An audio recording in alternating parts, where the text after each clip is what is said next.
Wabarakatuh. Selamat malam teman-teman yang sekarang lagi berada di Indonesia. Selamat sore buat teman-teman yang ada di Turki. Semoga kabarnya baik-baik aja dan sehat selalu ya. Perkenalkan, nama saya Sheila. Saya yang akan jadi moderator pada acara malam hari ini. Seperti yang teman-teman semuanya tahu, malam hari ini webinarnya berjudul The Art of Entrepreneurship at the Young Age, yang akan dibawakan oleh pemateri kita, Bang Fadil, yang udah ada di sini. Mungkin sedikit perkenalan diri ya, Bang.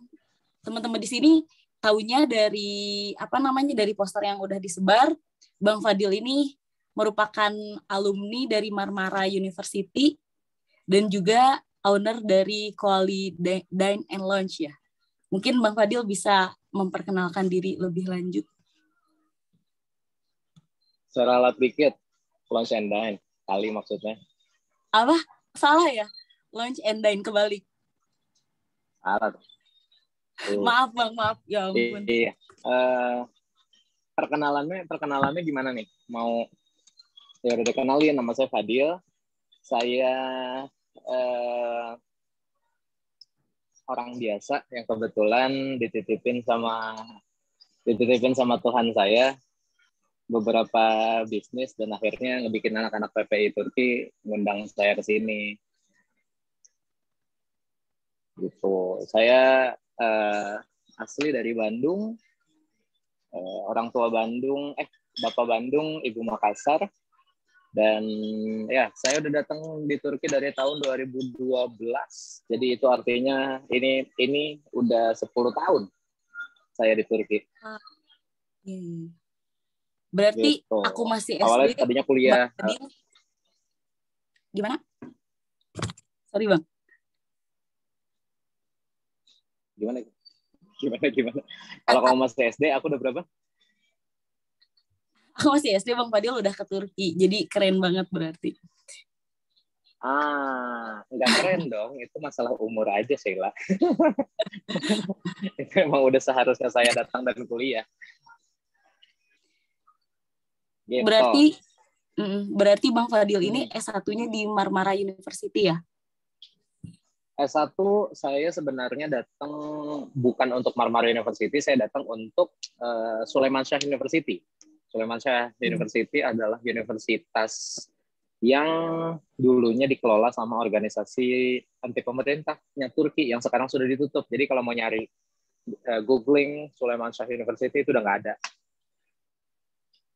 Oh, yang kalau masuk pernah kudeta tahu itu masalah kudeta tahun 2016, betul. I see. Kemudian jadi saya ini tergolong kakak korban kudeta. Ada singkatannya ya, korban kudeta.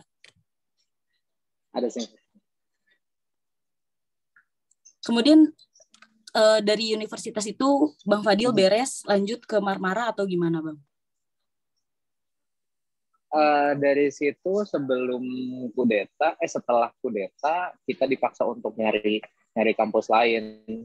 Jadi kayak kita luntang-lantung kita nyari kuliah sendiri karena memang pemerintah nggak menerima siapapun yang jebolan dari situ.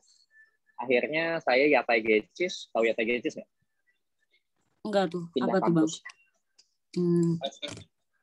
Yatay Geçiş itu adalah pindah kampus dan akhirnya nilai saya ternyata cukup di Marmara. Terus saya mikir kenapa dari dulu gue nggak kuliah di Marmara aja kalau nilainya cukup. Tapi udah kodratnya udah kayak begitu, udah jalan dikasih sama Allahnya kayak begitu. Ya udah saya jalanin aja. Gue sambil minum boleh nggak sih? Iya nggak apa-apa Bang, bebas. Kita ininya sharing session kok. Kita santai. Bebas kan ya? Oke. Iya bebas. Terus berarti Bang Fadil kemudian lulus dari Marmara University, mulai bisnis berarti? Atau gimana tuh ceritanya sampai akhirnya mulai bisnis? Mulai bisnisnya pas lulus kuliah, tapi sebenarnya kalau dipikir kerjanya, saya tuh kerja udah dari tahun 2013. Saya udah pindah-pindah perusahaan sana sini. Jadi saya kuliah dan saya kerja gitu. Saya tergolong anak yang rada nakal karena nggak terlalu mau ngurusin kuliah, maksudnya nggak mau terlalu fokus sama kuliah dan lebih memilih untuk kerja sana sini. Tapi saya juga punya target diri sendiri kalau seandainya kuliah itu harus beres dan tepat waktu. Dan alhamdulillahnya tepat waktu. Kalau kita nggak hitung sama si kudeta tahun 2016 ya. Berarti itu sebenarnya saya tepat waktu. Berarti Bang Fadil ini benar-benar menerapkan balance kehidupan ya, yang tadi Bang Fadil mention sebelumnya. Bukan diterapin. Kalau menurut saya balance itu harus.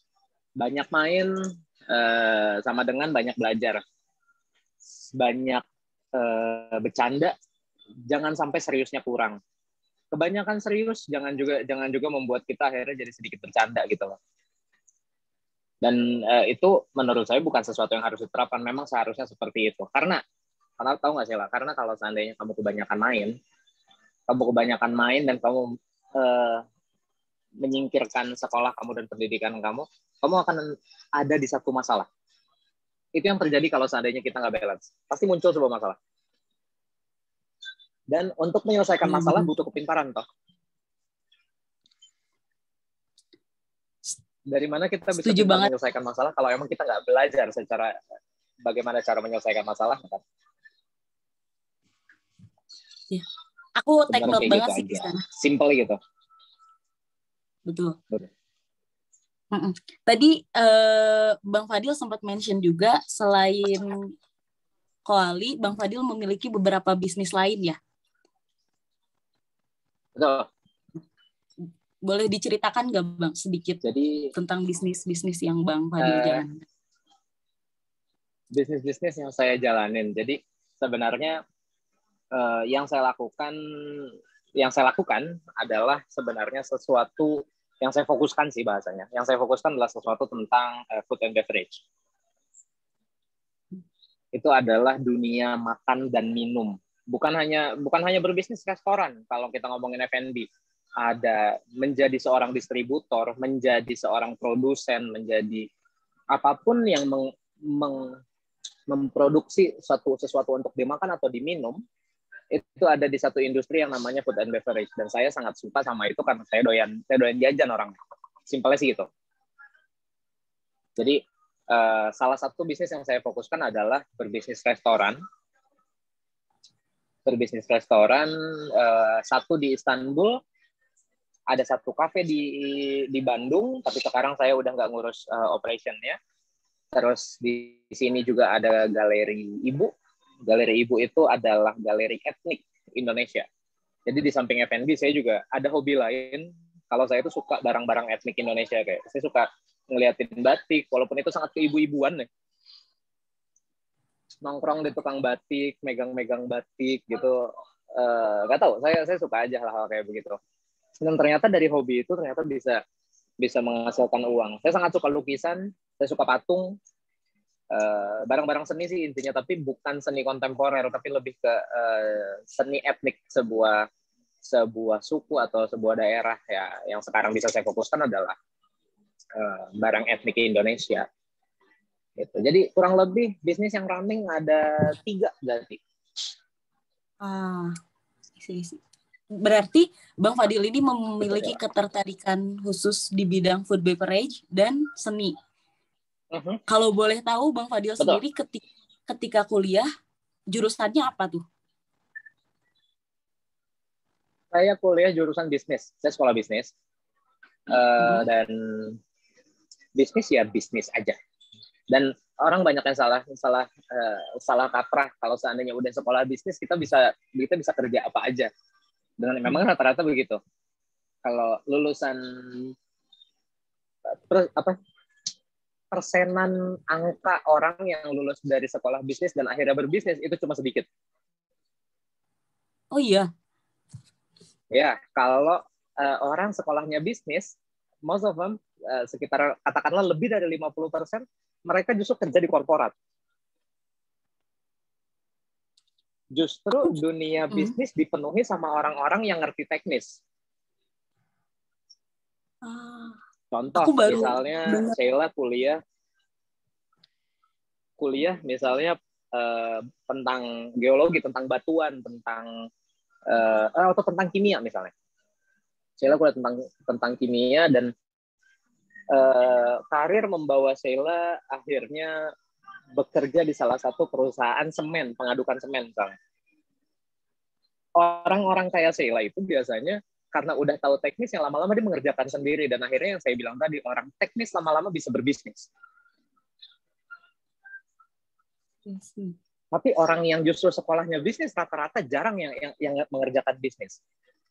Saya nggak bilang sedikit, banyak. Tapi kalau kita ngomong the whole presentation, nggak sebanyak orang yang sekolah bisnis. Nggak sebanyak yang seharusnya gitulah bahasanya. Tapi berarti Bang Fadil ini merupakan bagian dari yang seharusnya, yang anak bisnis kemudian menjalankan bisnis ya? Kalau dibilang seharusnya enggak juga sih. Kebetulan sekolahnya bisnis, jalannya di situ ya saya pikir kalau jalannya di situ kenapa nggak diseriusin aja gitu.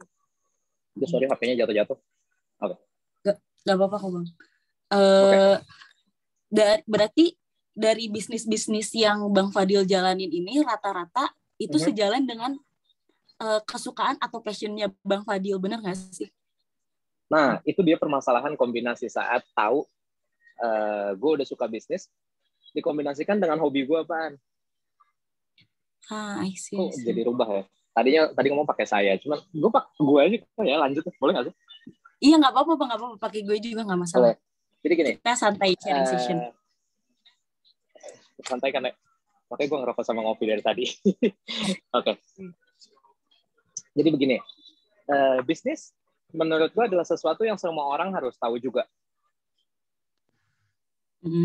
Dan setelah itu bisnisnya apa? Bisnisnya adalah coba start dengan sesuatu yang kalian suka dulu. Kalau menurut gue seperti itu. Karena menjalani sesuatu yang gak lu suka, susahnya minta ampun. Betul. Contoh, Sheila, gue suruh lu ngurusin sepak bola yang memang itu the whole new thing buat Sheila dan Sheila nggak paham sama sekali. Itu kan susahnya minta ampun. Betul. Jadi untuk sesuatu yang memang sudah lo suka, jalani aja dan coba berpikir serius tentang itu. Mungkin itu ada jalannya. Kita ngomong sukses ya, kita nggak ngomong masalah ada duitnya atau enggak, karena ada duit adalah resiko dari bisnis yang kita lakukan. Bukan kegagalan ya resiko. Oh, oke, I got it. Paham nggak? Paham. Yang lain duit kalau ada yang mau ngomong aja, silakan aja. Duit atau income atau profit itu adalah resiko menurut gua. Resiko, oke. Saat orang-orang berpikir kalau seandainya kegagalan, bangkrut adalah sebuah resiko, justru menurut gua kebalik. Kalau lu mau bisnis, kalau lu mau usaha, berarti lu siap bangkrut, lu siap hancur. Memang sudah seharusnya seperti itu. Kita balik perspektifnya yang ada di society. Kalau mau bisnis harus siap bangkrut. Jangan. Bisnis akan menuju bangkrut. Tapi gimana caranya lu nggak sampai ke situ? Oh, ini pemahaman baru sih. Ada yang bingung? Iya. Angkat tangan kalau ada yang bingung, gue jelasin lebih lanjut. Berarti money is the risk ya, Bang? Uang adalah resikonya. Justru menurut gue money adalah risk. Uang adalah resikonya. Jadi jalanin aja dulu semestinya, nanti kalau ada duit anggap aja itu resiko. I see. Itu mirip pemahaman Bob Sadino ya? Itu emang role model gue, Sheila. Itu role model gue. Jadi justru gue banyak baca bukunya Bob Sadino, gue banyak baca bukunya siapa namanya? Banyak baca bukunya si gue lupa lagi namanya siapa. Oh, si Mas Yoyo, ada seseorang namanya Mas Yoyo, dia salah satu pebisnis juga di Indonesia. Dia bilang kalau yang kalian lakukan ya kalian lakukan aja dulu. Jangan berpikir masalah income, masalah uangnya.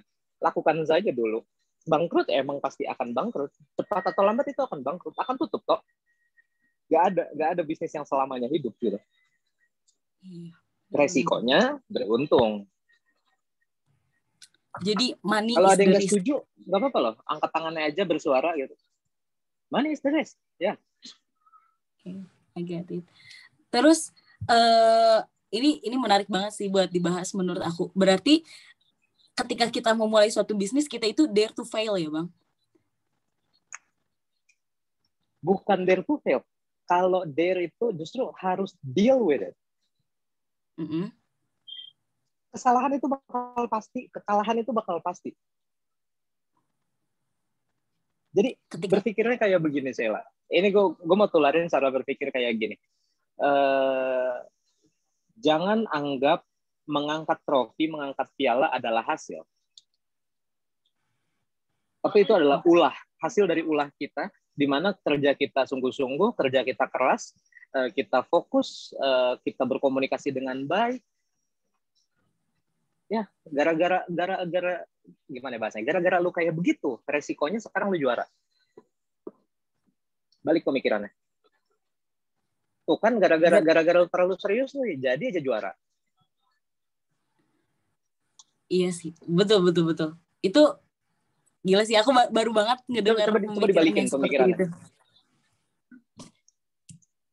Biasanya kan kita mikirnya kayak. Jadi itu sedikit dari gue, Sheila. Jadi kalau dari gue sebenarnya pemikiran gue awalnya dari situ, startnya dari sana. Berarti itu adalah salah satu seni dari entrepreneur ya, Bang, yang nggak banyak orang tahu. Betul. Tapi ngomong-ngomong entrepreneur tidak melulu tentang bisnis. Menjadi ketua PPI adalah sesuatu satu hal tentang entrepreneurship. Menjadi ketua PPI, berorganisasi itu masalah entrepreneur juga. Ini menarik nih. Aku sebelumnya sempat baca nih, kayak di internet ada katanya entrepreneur dan bisnis itu adalah hal yang berbeda kan? Betul. Bang Fadil setuju dengan statement bisnis dan entrepreneur adalah hal yang berbeda nih? Bisnis dan entrepreneur adalah hal yang berbeda, itu betul. Itu mutlak. Itu justru yang salah, yang itu justru sesuatu yang keliru yang terjadi di society menurut gue ya. Karena entrepreneurship, dalam kehidupan kita butuh entrepreneurship. Apa yang kita lakukan itu adalah pergerakan atau sebuah kegiatan entrepreneur sebenarnya. Soalnya Bang, kalau menurut pemahaman aku sebagai masyarakat awam nih, dan mungkin pemahaman beberapa teman-teman juga, biasanya kita tuh menyimpulkan nih ketika misalnya kita berjualan, berarti kita melakukan bisnis, dan artinya misalnya aku berjualan, aku melakukan bisnis, dan aku adalah seorang entrepreneur. Berarti itu adalah statement yang agak keliru ya Bang? Atau gimana nih menurut Bang Fadil? Itu betul.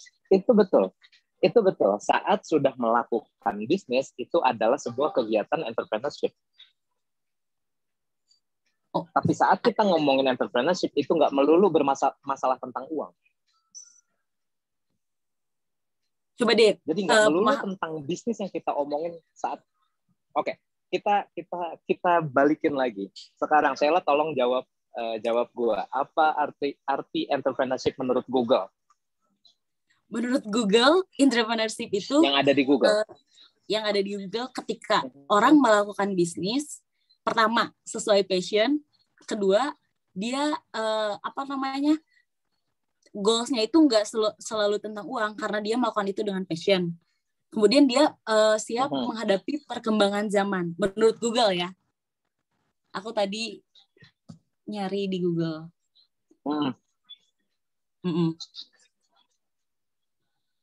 Oke. Coba kita cari ya, apa itu entrepreneurship di Google. Menurut Google. Nih. Secara umum, pengertian entrepreneurship dalam kurung kewirausahaan adalah proses kegiatan kreativitas dan inovasi menciptakan perubahan dengan memanfaatkan peluang dan sumber-sumber yang ada untuk menghasilkan nilai tambah bagi diri sendiri atau orang lain, memenangkan persaingan. Makanya tadi gue bilang, lupakan masalah uangnya dulu. Ngomongin dulu sekarang masalah inovasi, ngomongin dulu masalah creativity, setelah itu memanage dengan baik, setelah itu berkembang, setelah berkembang masuk ke kompetisi, saat menang dalam kompetisi atau menang dalam sebuah industri akan menghasilkan uang. Jangan berpikir dulu masalah uang. Itu yang selalu orang berpikir kalau entrepreneurship sama dengan uang, menghasilkan uang. Tidak juga. Entrepreneurship adalah membuat sebuah sistem, mengkawinkan sebuah sistem. Mengkawinkan profesional satu dengan profesional lain sehingga terbentuknya sebuah organisasi, sehingga organisasi bisa berjalan menghasilkan sesuatu, berkompetisi di industri, dan situ akan menghasilkan uang. Jadi kalau seandainya Sheila berpikir entrepreneurship sama dengan menghasilkan uang atau sebuah bisnis yang menghasilkan uang, coba mundur berapa step ke belakang. Begitu. Jangan, saya selalu bilang gue selalu bilang kayak begini, jangan ngomongin masalah berbisnis, ngomongin masalah dagangnya dulu, bisa dagang atau enggak. Saat itu sudah semua berputar dan posisi kita di sini bukan lagi berdagang, tapi untuk membicarakan tentang strategi dan tentang apa, and we call it business.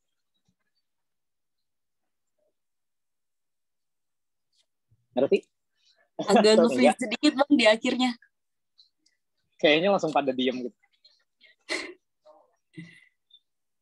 Jadi saat sebuah organisasi sudah berjalan, saat itu sudah bisa mengkawinkan semua faktor, semua elemen dengan baik, dan akhirnya bisa berputar menjadi sebuah manajemen yang baik. Lalu manajemen itu atau organisasi itu lu bawa ke sebuah industri, dan akhirnya industri dapat bersaing di situ, menghasilkan uang, baru di situ kita bilang entrepreneurship menghasilkan uang. Tapi saya selalu mundurin. Orang-orang berpikir terlalu jauh dan terlalu ngegas untuk masalah entrepreneurship, masalah uang. Jangan dulu ngomongin masalah uang. Entrepreneurship nggak melulu masalah uang. Jadi masalah membangun sistem, bagaimana cara mengkawinkan profesional satu dan profesional lain, dan akhirnya bisa menjadi sebuah organisasi. Dan organisasi itu akan berjalan. I see. Sekarang kalimat Bang Fadil sebelumnya yang bilang ketua PPI merupakan seorang entrepreneur itu masuk akal. Tadi aku bingung, kok bisa ketua PPI itu adalah seorang entrepreneur. Sekarang masuk akal. Berarti entrepreneur adalah orang. Dan entrepreneurship adalah sikap. Sikap yang apa tadi, mengawinkan potensi-potensi yang ada sampai jadi sebuah organisasi, ya, sebuah sistem. Potensi, kreativitas, kemungkinan, link, akhirnya digabungkan menjadi sebuah sistem dan akhirnya berjalan, dan dari situ menghasilkan sesuatu. Makanya poin dari acara ini, judul dari acara ini kan ada The Art of Entrepreneurship kan. Dan menurut gue, entrepreneurship adalah seni mengkawinkan. Seni untuk tahu potensi orang, seni untuk tahu potensi pasar, potensi organisasi untuk bisa menghasilkan sesuatu. Di situ dibutuhkan kreativitas dan efektivitas sebuah pekerjaan. Berarti salah satu art dari entrepreneur itu adalah kita mengetahui potensi orang lain dan bisa mengawinkan semua potensi yang ada. Betul. Nah, berarti kan sebelum yang terjadi, kita tahu adalah sebentar. Yang sering terjadi di masyarakat adalah saat kita tahu potensi seseorang. Misalnya saya tahu potensi Sheila bisa, kita kebetulan punya potensi yang sama, tapi Sheila punya potensi berdagang. Saya punya potensi berdagang, dan yang terjadi di masyarakat adalah saya akan melihat Sheila sebagai kompetitor. Jangan dulu berkompetisi, siapa tahu dia bisa jadi sesuatu buat kita. Bisa jadi berkolaborasi ya, Bang? Yes. Sekarang nggak ada di 2021, nggak ada yang bisa hidup kalau nggak tahu cara berkolaborasi.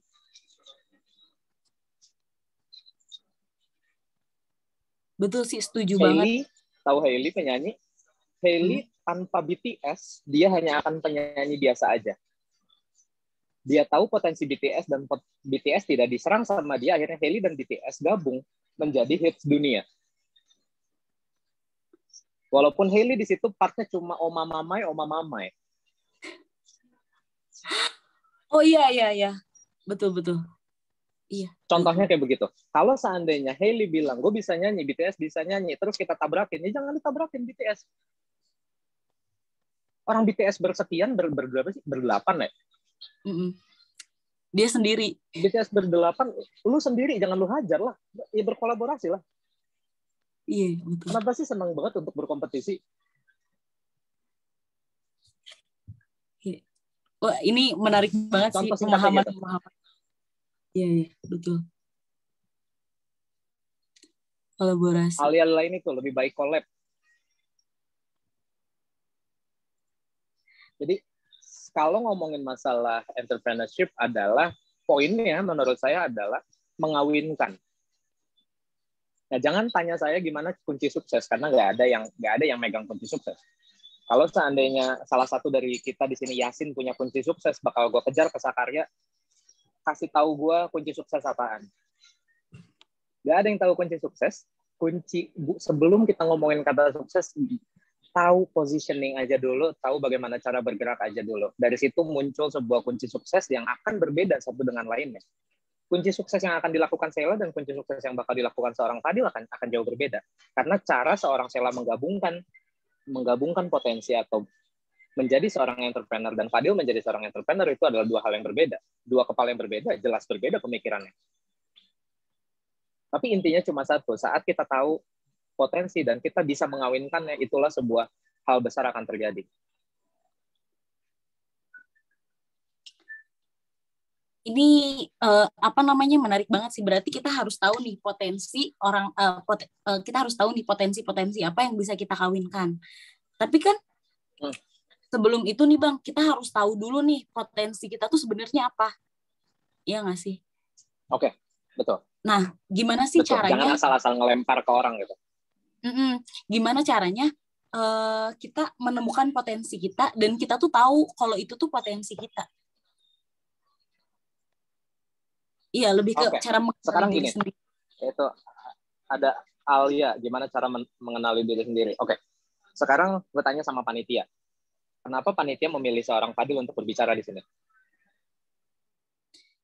Coba panitia. Tahu dari mana potensi Fadil lebih besar daripada kalian? Monggo panitia, silakan buka mic-nya. Panitia silakan.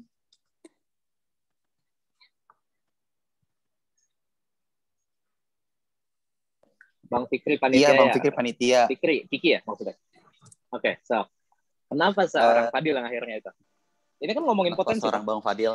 Oke, kenapa akhirnya seorang Bang Fadil yang dipilih untuk kita ngebahas diskusi karir yang topiknya entrepreneurship kali ini? Kalau dari saya sendiri, saya cukup dekat secara personal dengan Bang Fadil, tapi cukup dekat juga misalnya kita beberapa kali kolaborasi juga dalam masalah hal-hal kayak gini. Kita pernah kolaborasi di Welcoming Maba di ANLPP Istanbul, terus Janisaris juga pernah, banyak hal. Terus juga kita suka sharing mengenai banyak hal. Dan kenapa akhirnya Bang Fadil tuh ngajak orang untuk ngajak di lingkungan dulu ya. Misalnya saya pernah tinggal serumah sama Bang Fadil, di lingkungan kita tuh kita diajak gitu untuk akhirnya setiap dari kita punya potensi dan akhirnya dicoba untuk gali satu-satu dan ngajak kita untuk kenalin diri sendiri kita. Ada satu orang, let's say A. Si A ini punya potensi bisa desain, bisa anak bisnis gitu. Akhirnya si Bang Fadil ini ngajak si A untuk ayo kita bikin satu usaha baru, kita kembangin ini dan akhirnya jadi. Nah, dari situ saya rasa kalau di sini tuh entrepreneurship sekarang itu ini cuma sekali ya acaranya. Cuma sekali dan saya ngerasa cukup sekali aja itu kita perlu ngebahas mengenai entrepreneurship dasarnya aja nih, generalnya aja. Dan Bang Fadil, kok ngerasa Bang Fadil punya itu. Bang Fadil yang sekolah bisnis, Bang Fadil yang udah nemuin SDM sebanyak itu, udah menjadi pelaku bisnis juga. Kok ngerasa Bang Fadil cocok sih untuk akhirnya memilih menjadi pemateri, menjadi pembicara di sharing session kali ini kayak gitu. Oke. Terima kasih Kiki. Nah, dari apa yang Kiki bilang kita bisa ambil jawaban seperti ini. Kiki bisa memutuskan seperti itu karena Kiki punya fasilitas dan dia punya tahta sebagai anggota PPI Turki. Kiki sadar dengan hal itu kalau dia adalah PPI Turki dan dia bisa membuat sesuatu.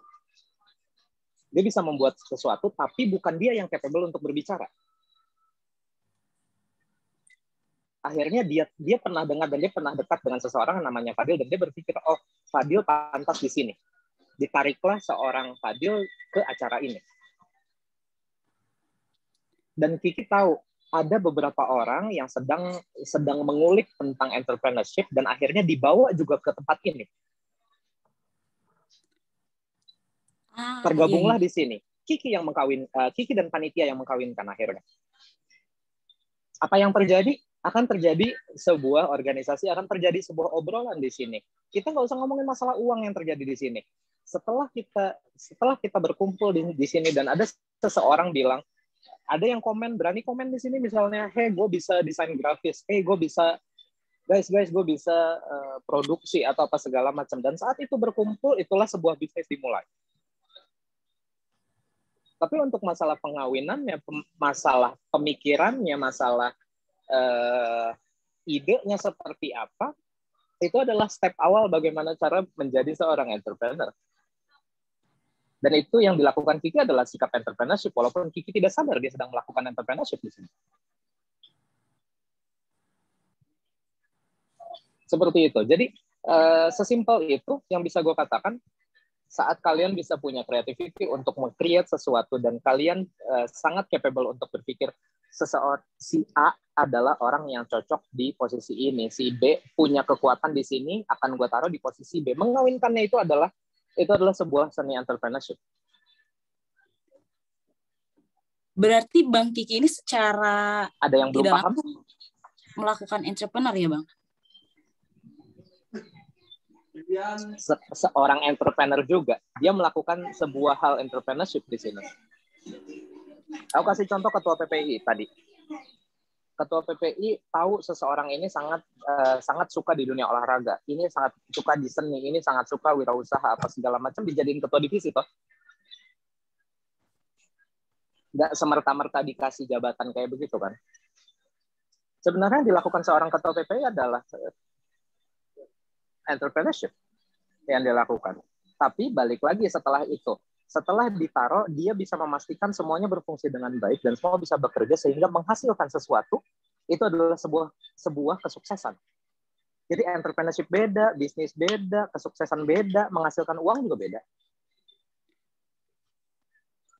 Ini pemahaman baru banget sih yang aku baru tahu dan menyadari hal-hal ini. Nah, kemarin saya habis seminar sama anak-anak SMP dan saya ngasih pemahaman yang sama tentang ini. Sesimpel itu, seorang anak SMP akhirnya ada yang nongol bilang, Kak Fadil, saya bisa ngerajut. Kakak saya ngerti sosial media. Ibu saya ngerti uang. Dan akhirnya mereka bergabung bertiga. Dia, kakaknya, sama ibunya. Akhirnya mereka jualan sapu tangan, yang rajutan semuanya. Ini another story lagi, ini namanya family planner. Saat bisa menggabungkan orang-orang yang kebetulan ada di dalam family. Atau Sheila sama pacar Sheila bisa sesuatu dan pacar Sheila bisa sesuatu dan akhirnya bergabung menjadikan itu sebuah bisnis menghasilkan sesuatu, itu adalah couple planner. I see. Jadi entrepreneur adalah jiwa kita, seseorang, individu itu. Entrepreneurship adalah yang kita lakukan untuk mengawinkan semua potensi yang ada. Kita ngomongin dulu masalah uang, sekali lagi nih yang baru gabung. Jangan berpikir masalah uang, entrepreneurship bukan permasalahan uang. Saat kamu sudah mulai menghasilkan uang, that's a business. Then we call it as a business.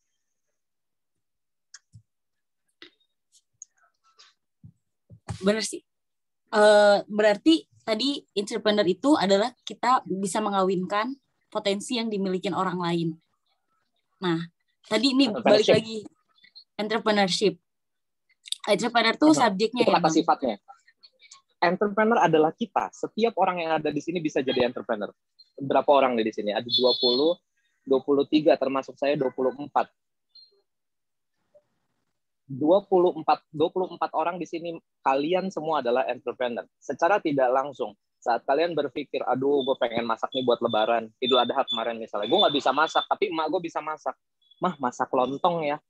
Bilang sama papa kalian, Pak, kita beli bunga biar di rumah ini seru. Biar acara lebaran ini kerasa.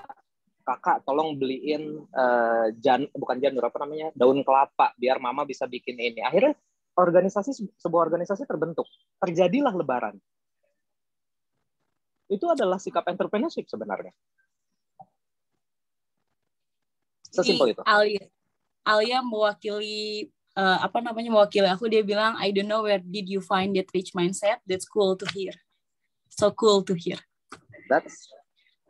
This is not being cool or not cool buat gue. Ini permasalahan seharusnya seperti apa? Kita terlalu lama berdiam diri dan tidak mengenali faktor-faktor di lingkungan kita sehingga kita nggak bisa berpikir seperti itu. Sebenarnya ini sangat dekat sama kita. Permasalahan lebaran adalah sesuatu yang sangat dekat sama kita.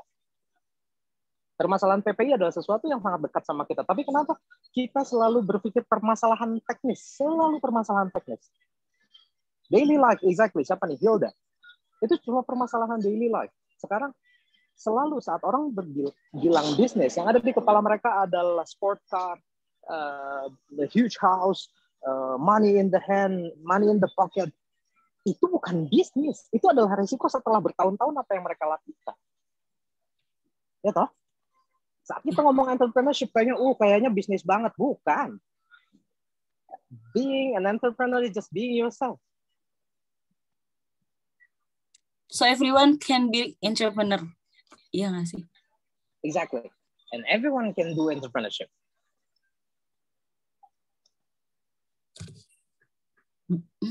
Iya.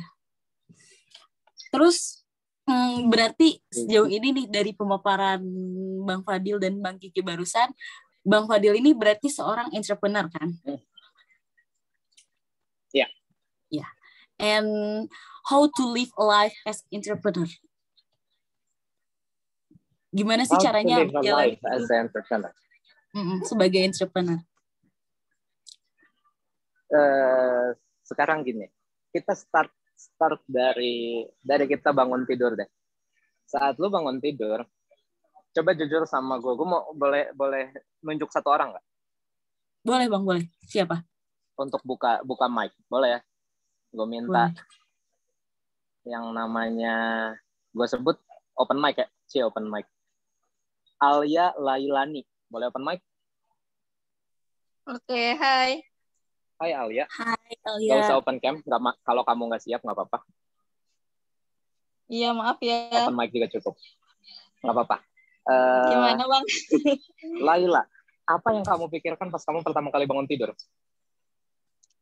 Pertama kali bangun tidur, beresin kamar. Oke. Setelah beresin kamar, apa yang kamu pikirkan? Apa lagi ya? Agak buruk sih ini. Lihat HP. Lihat notif gitu. Lihat HP, ya. Terus lihat notif, lihat email, lihat sosial media, gitu-gitu kan? Iya, terus ke dapur.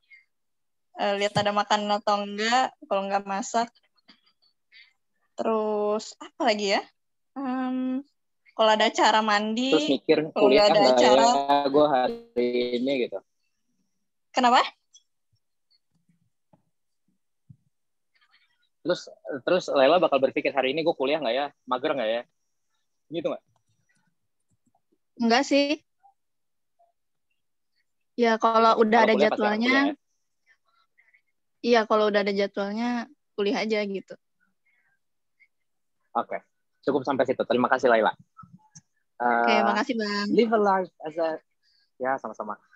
Live a life as an entrepreneur. Sebenarnya kayak begini. Yang dilakukan sama Laila nggak salah. Tapi kalau mau ngomong sempurnanya seperti apa, sebelum Laila tidur, Laila itu sudah bilang, besok bangun tidur pasti gue beresin tempat tidur, kurang lebih gue bakal spend sekitar 15 menit. Dari situ gue akan mandi, dari situ sambil gue pup atau sambil gue akan lihat HP. Gue akan ngecek ini, itu, apa segala macam, memastikan semuanya benar. Dan setelah itu, kalau kosong baru gue tidur lagi. Misalnya. Tahu nggak? Kalau seandainya tadi daily life-nya si Laila itu kita balikan ke permasalahan entrepreneurship, sebenarnya Laila dari situ aja Laila harus sudah berpikir ini bukan lagi pekerjaan spontan. Karena Laila tadi berpikir untuk setelah gue habis beresin kamar, gue habis itu ngapain lagi ya? Gue ngeliat-liat HP, ngeliat notif apa segala macam. Kalau kita berpikir dari perspektif entrepreneurship, kita sudah bisa tentukan itu dari awal. Jadi, yang kita underline di sini, making plan is a thing. Making plan is a huge thing. Apa yang terjadi saat semua pekerjaan lu spontan, hasil lu juga akan spontan. Kadang bagus, kadang enggak. Untuk permasalahan mandi aja gue punya plan.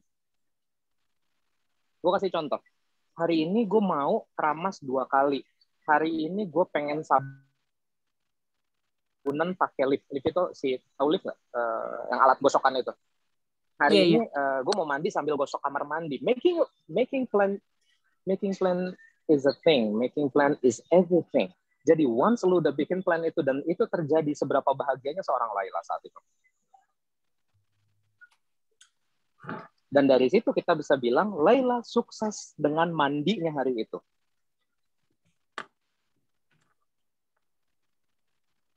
Contoh, gue mau keluar, gue mau main ke Karakoy. Dari malam tuh kita udah cari, gue bakal naik bis apa, gue jam berapa keluar rumah, HP gue charge biar 100%, biar nggak ada masalah. Gue pastikan tidak ada masalah, HP nggak akan mati tengah jalan. Gue pastikan gue punya duit cash sehingga seandainya nanti gue harus isi Akbil, Istanbul Card, gue nggak bermasalah, gue nggak harus nyari ATM. So making plan from 0 to 70% or 80% is the thing, it's everything. Karena lu sudah punya plan, dan saat lu nyampe Karakoy saat itu adalah sebuah kesuksesan lu di titik di mana lu mau pergi ke Karakoy. Sesimpel itu. Kalau lu tanya, how to live a life as an entrepreneur, yang dilakukan entrepreneur adalah itu. Berarti as simple as making to-do list ya, Bang? Making to-do list, setelah to-do list execute, habis execute, rasakan nikmatnya setelah lu execute. Setelah execute lu akan berhasil, setelah berhasil lu rasakan nikmatnya bagaimana caranya proses dari 0 sampai lu bisa nyampe ke Karakoy tadi. Lu akan senang karena semua berjalan lancar. Kenapa? Karena semua di-plan dengan baik. Berarti itu adalah salah satu art of entrepreneur itu sendiri ya, Bang? Yes, dan jangan kaget kalau seandainya lu sukses saat itu. Makanya gue bilang, sukses adalah resikonya. Tapi yang justru harus kita fokuskan pertama adalah bagaimana caranya runtutan ini berjalan secara semestinya dan seharusnya. Jangan bete kalau nggak terjadi. Pikir lagi, mungkin plan lu nggak benar. Mungkin plan lu benar, eksekusi lu nggak benar. Oke? Dan seorang entrepreneur saat lu gagal, jangan langsung ngerasa bete. Artinya besok ulangi lagi hal yang sama.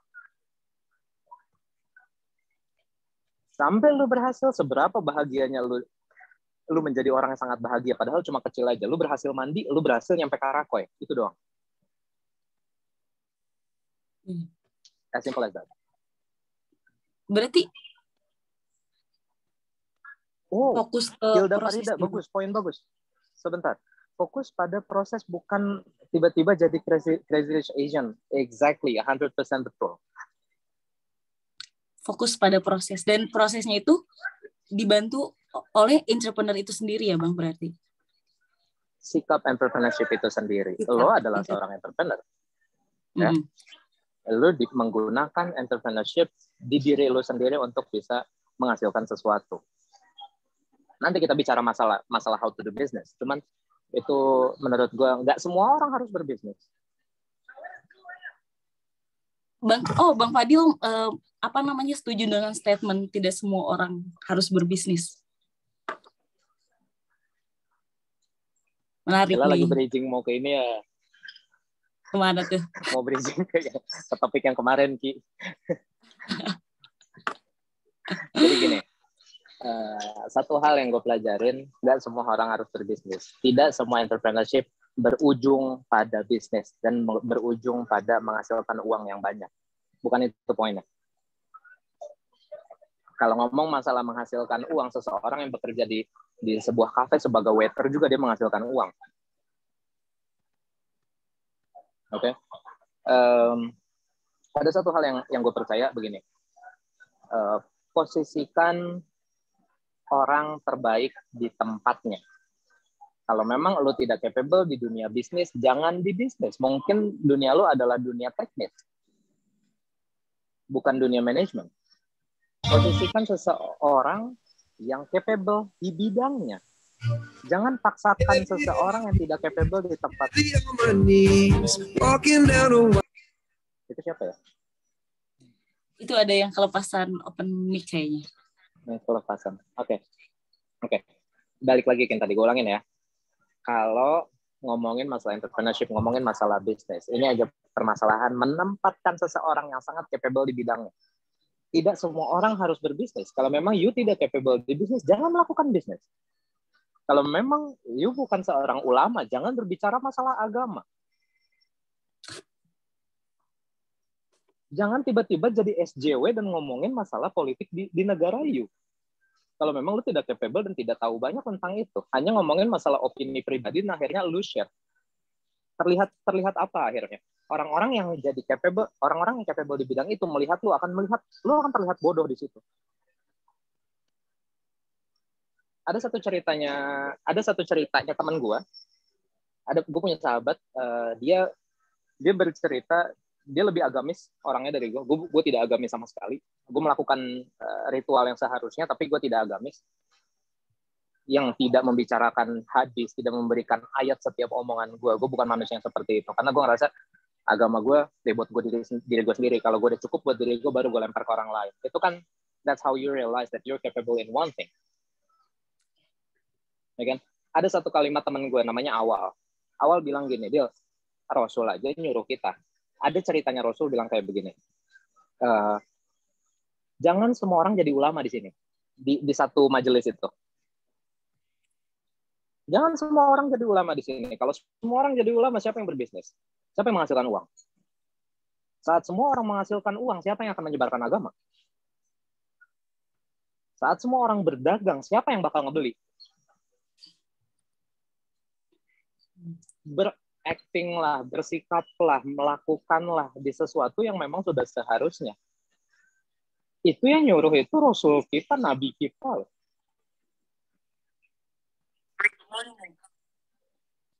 Dan sebagai seorang entrepreneur, Rasul kita Nabi Muhammad SAW juga bilang, Nabi Muhammad adalah seorang entrepreneur, tahu? Dan dia juga seorang pedagang. Ya, dia bilang kepada sahabat-sahabatnya, you jadi ulama, lanjutkanlah jadi ulama, you jadi pedagang, fokus aja berdagang, tapi tetap ada di jalan Tuhan, di jalan agama lo. Jangan tiba-tiba seseorang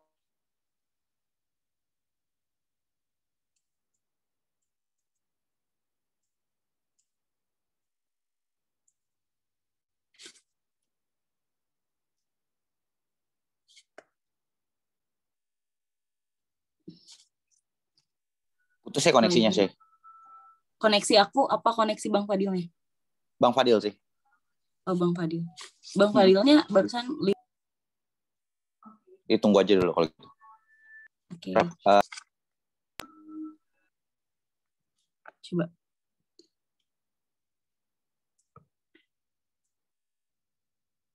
Ya teman-teman yang mau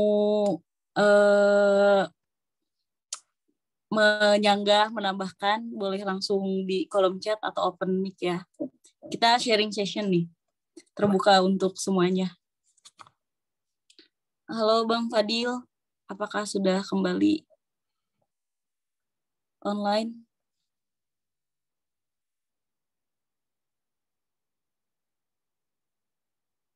Belum saya belum. Ntar gue telepon.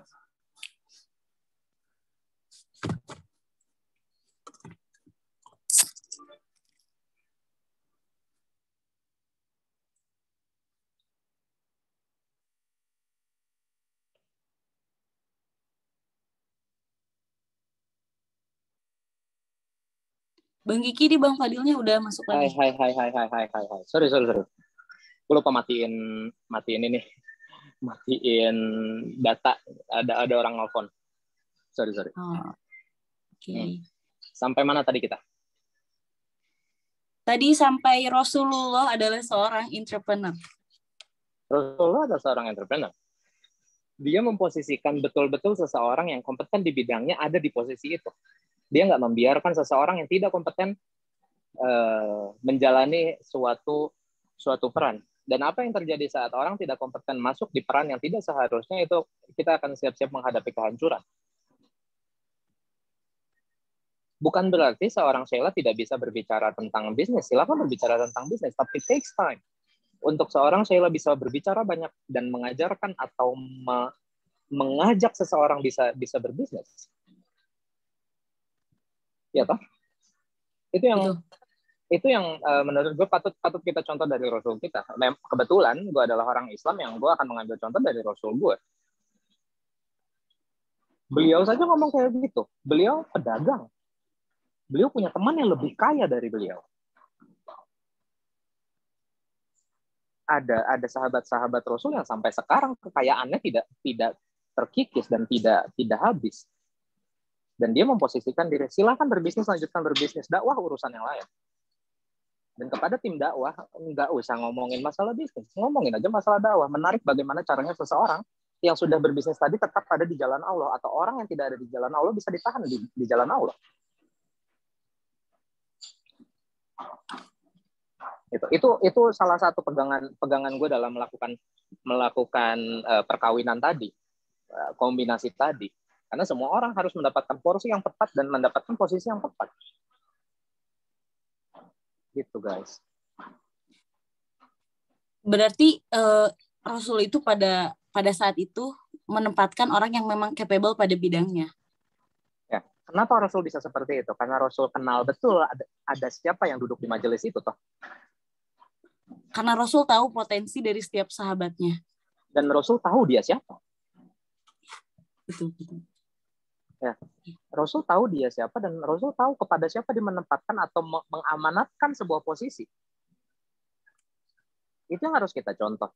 Saya nggak bilang kita seorang entrepreneur yang sedang melakukan bisnis atau apa segala macam satu level dengan Rasul, tidak sama sekali toh. Tapi pada porsinya Rasul bisa menempatkan, dan kita pada porsinya kita tahu menempatkan, itulah entrepreneurship. Berarti entrepreneur itu sebenarnya udah dilakukan dari long time ago ya, Bang? Semua ini bukan hal baru. Ini bukan 2020 thing atau si goblet ditaruh depan kamera. Ini bukan 2021 thing atau bukan 2020, enggak. Ini udah lama banget. Nah, gitu, kita agak sedikit ambil langkah ke belakang nih Bang, beberapa langkah ke belakang. Kan kita nih rata-rata mungkin teman-teman di sini masih ada di usia muda. Maksudnya masih ada di tahap coba-coba nih, termasuk aku sendiri misalkan.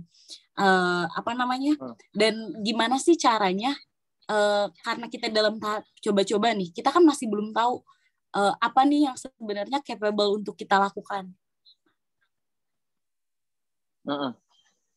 Itu gimana sih menurut Jadi pertanyaannya adalah gimana caranya tahu kalau kita capable di situ. Kita masih banyak coba-coba dan gimana cara kita tahu capable di situ. Sekarang begini, gue minta semua orang berpikir kita capable, kita suka di bidang apa. Being capable adalah langkah kesekian setelah kita tahu kita suka, cinta, sayang sama apa. Berarti kita nyari tahu passionnya dulu ya? Yes, tahu diri dulu kita sukanya apaan. Gini, jangan ngomong masalah relationship. Kalau kamu nggak tahu kamu tuh suka sama yang seperti apa. Jangan dulu ngomongin gue pengen punya relationship sama pacar gue nanti atau sama suami gue yang begini. Tahu aja dulu lu sukanya emang kayak apa gitu. saat lu akhirnya berujung sama seseorang yang nggak terlalu lu suka dan lu mencoba menghadirkan mimpi itu nggak akan terjadi tuh. Sedikit kemungkinan untuk terjadi, sorry, bukan nggak mungkin terjadi, mungkin, walau alam terjadi aja mungkin. Contoh gini, gue pengen punya keluarga yang agamis, yang cantik, keluarga cemara banget lah pokoknya. Sholat subuh sama-sama, kayak gini. Tapi lu membebaskan kepada siapa, cowok mana aja mau datang ke gue. Silakan kamu datang aja. Ternyata si cowok ini juga belum tidak terlalu mengerti agama. Bagaimana si sholat subuh berjamaah itu bisa terjadi saat ini aja nggak tahu agama gitu. Atau bahkan agamanya beda. I see. Tapi tahu aja dulu maunya apa gitu. Goals-nya apa? Atau kita maunya apa? Kita maunya apa dulu? Kalau goals mah kan ntar. Itu kan kita memang sudah harus tahu. Tadi punya keluarga cemara, punya anak 2, cantik-cantik, sekolah, nilainya 10, nilai 10, 100, kayak gitu.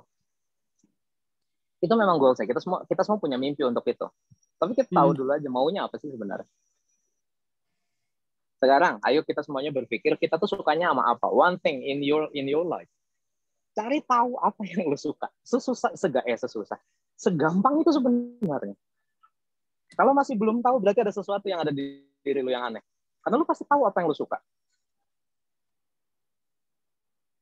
Satu hal yang kita suka di hidup kita. Satu hal, Sheila suka apa? Dalam hidup Sheila. Lebih-lebih lagi masalah hobi. Misalnya masalah yang mau dilakukan atau apa. Silakan Sheila.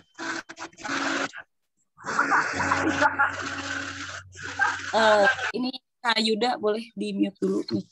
Mungkin teman-teman yang lain mau menjawab tentang hal yang disuka. Ada yang mau jawab, monggo. Ada yang mau jawab, monggo. Ayo. Misalnya, Bang, gue suka ini, Bang. Gue suka ngeliatin ayam bertelur gitu misalnya. Suka. Iya. Ya nggak apa-apa, orang itu dia sukanya gituan.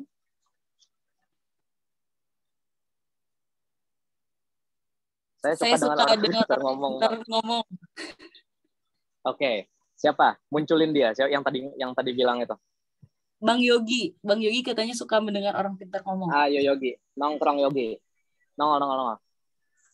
Halo Bang, Assalamualaikum. Waalaikumsalam. Yogi ya. Ya Bang. Yogi suka dengerin orang pintar ngomong. Ya, betul. Sesuka apa? Kalau misalnya nemu podcast nih Bang di YouTube, itu meskipun misalnya nggak pernah aku dengar gitu temanya gitu atau sangat asing gitu, sangat baru banget gitu. Tapi kalau ketika orang pinter itu ngomong, ngebahasnya dengan bener-bener ngasih insightful yang banget, aku tuh bisa sampai nonton itu tuh berkali-kali gitu. Padahal video yang sama gitu. Oke. Pertanyaannya sekarang Yogi, apa yang bisa kamu lakukan dengan itu Yogi? Apa yang bisa aku lakukan? Gak tahu Bang. Enggak, nanya aja, masa ya suka doang nggak tahu mau diapain? Paling sebenarnya aku sebatas. Apa cuma nge-save doang videonya atau cuma didengerin ulang atau gimana? Sebatas. Atau jadi jatuh cinta sama si speaker itu? Enggak. Ya itu juga, tapi dengan ketika aku terus, maksudnya ketika aku satu kali nonton gitu ya, aku satu kali dengar, itu biasanya nggak full gitu, ngerti gak sih? Dari semua 1 jam itu, nggak semua aku paham gitu, cuma 20 menit yang aku dapat gitu. Tapi ketika aku terus nonton lagi, ternyata banyak yang kelewat gitu, hal-hal yang aku udah nonton padahal gitu. Jadi ke repeat lagi, dan sebenarnya sebatas aku dapat pengetahuan baru sih, seseneng itu gitu. Oke. Berarti Bang Yogi ini senang belajar. Kalau Yogi, gimana Bang? Gimana Bang? Yogi, jadi intinya Yogi itu suka mendengarkan sesuatu yang Yogi belum tahu. Yogi intinya mau belajar. Ya bisa dibilang kayak gitu sih. Oke. Yogi tahu nggak? Ada dari apa yang Yogi bilang itu udah jadi beberapa option di kepala gue sebenarnya, Yok. Contoh. Yogi bisa menjadikan itu, mengumpulkan semua hal itu dan akhirnya membuat database dari kata-kata brilian seseorang. Quotes.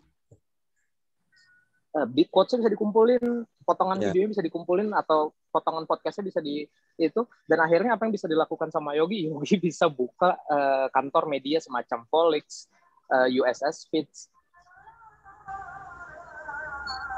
Ya, betul. dan akhirnya menjadi sebuah platform media yang akhirnya memunculkan yang menurut Yogi itu adalah kata-kata brilian. Atau selain itu, Yogi juga bisa pakai itu untuk mengembangkan diri. Jadi begini, intinya adalah saat kalian tahu apa yang kalian suka dan kalian sadar dengan itu, kalian seharusnya sudah mulai berpikir, dengan apa yang gue suka, dengan apa yang gue capable di bidangmu, gue bisa menjadikan itu apa. Iya. Ya nggak? Iya, Yogi Bang. punya opsi lain nggak kira-kira dengan apa yang Yogi suka, Yogi mau ngapain dengan itu?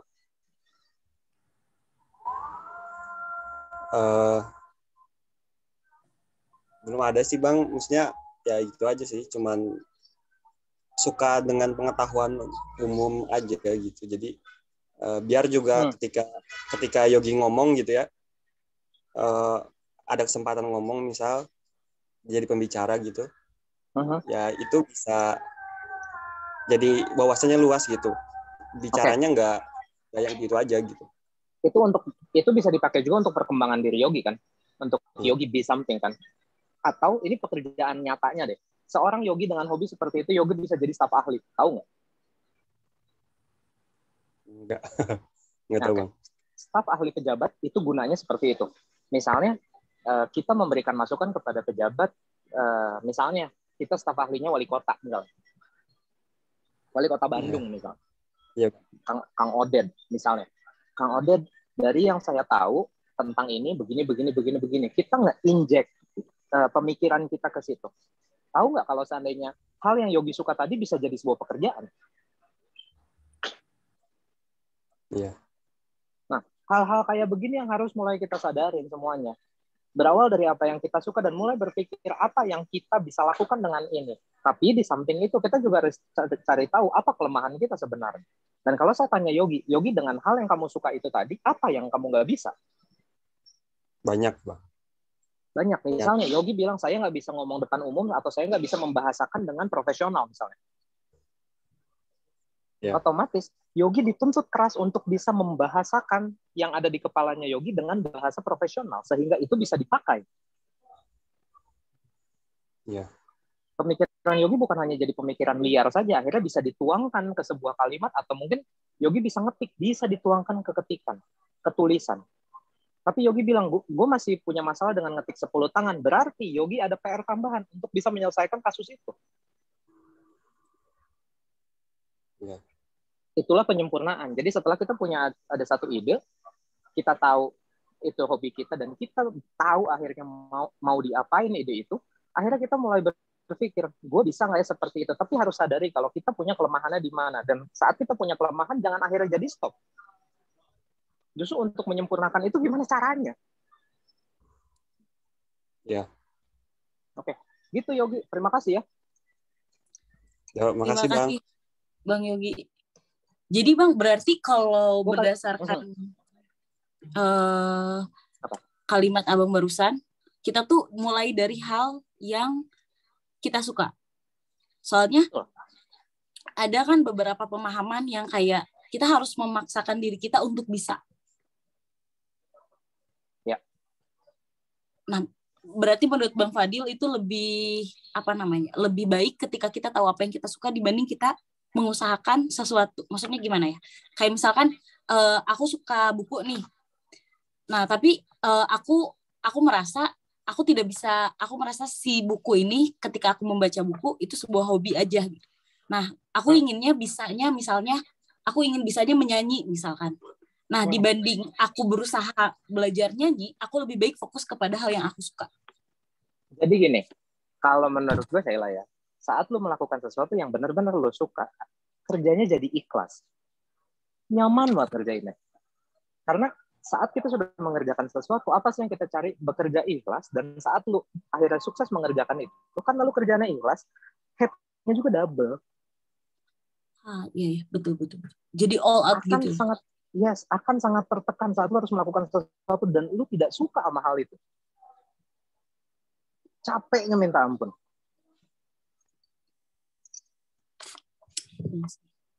Ikigai teori. Ikigai teori, betul. Jadi itu balik lagi ke yang tadi. Banyak seseorang yang bekerja, sorry ya, mohon maaf nih kalau ada yang tersinggung sama kalimat ini. Banyak orang yang bekerja hanya untuk menghasilkan uang, tapi mereka pun saat mengerjakannya tertekan. Apa yang terjadi? Kerjanya nggak ikhlas. Pas dapat duit, duitnya habis gitu aja. Tidak merasa, oh alhamdulillah, gua akhirnya. Jadi susah untuk bersyukur gitu. Karena saat proses mengerjakannya aja lu nggak bersyukur, lu nggak senang di situ. Yeah.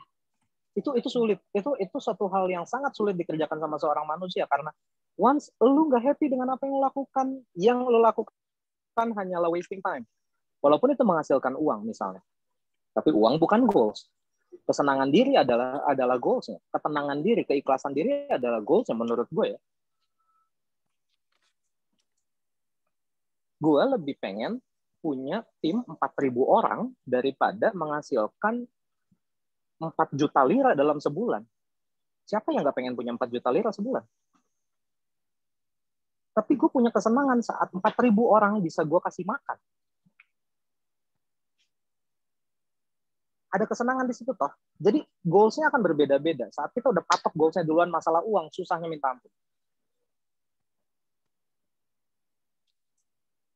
Ini agak nyambung sih sama aku lagi baca buku apa namanya Rich Dad Poor Dad. Bang Fadil baca nggak?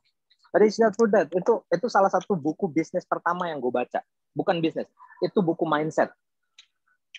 Ya, dia itu kan mindset. Maksudnya pemikiran Bang Fadil barusan menurut aku mirip-mirip sih sama teori yang dia kasih tentang kayak gimana orang miskin bekerja untuk uang, sedangkan orang kaya membiarkan uang bekerja untuk mereka. Ya. Relate ya berarti ya. Itu yang mau gue bawa. Poinnya akan ke situ. Semuanya kita bicarain di sini ini hanya akan menjadi omong kosong, ini akan menjadi bullshit kalau seandainya mindset kita nggak siap untuk itu.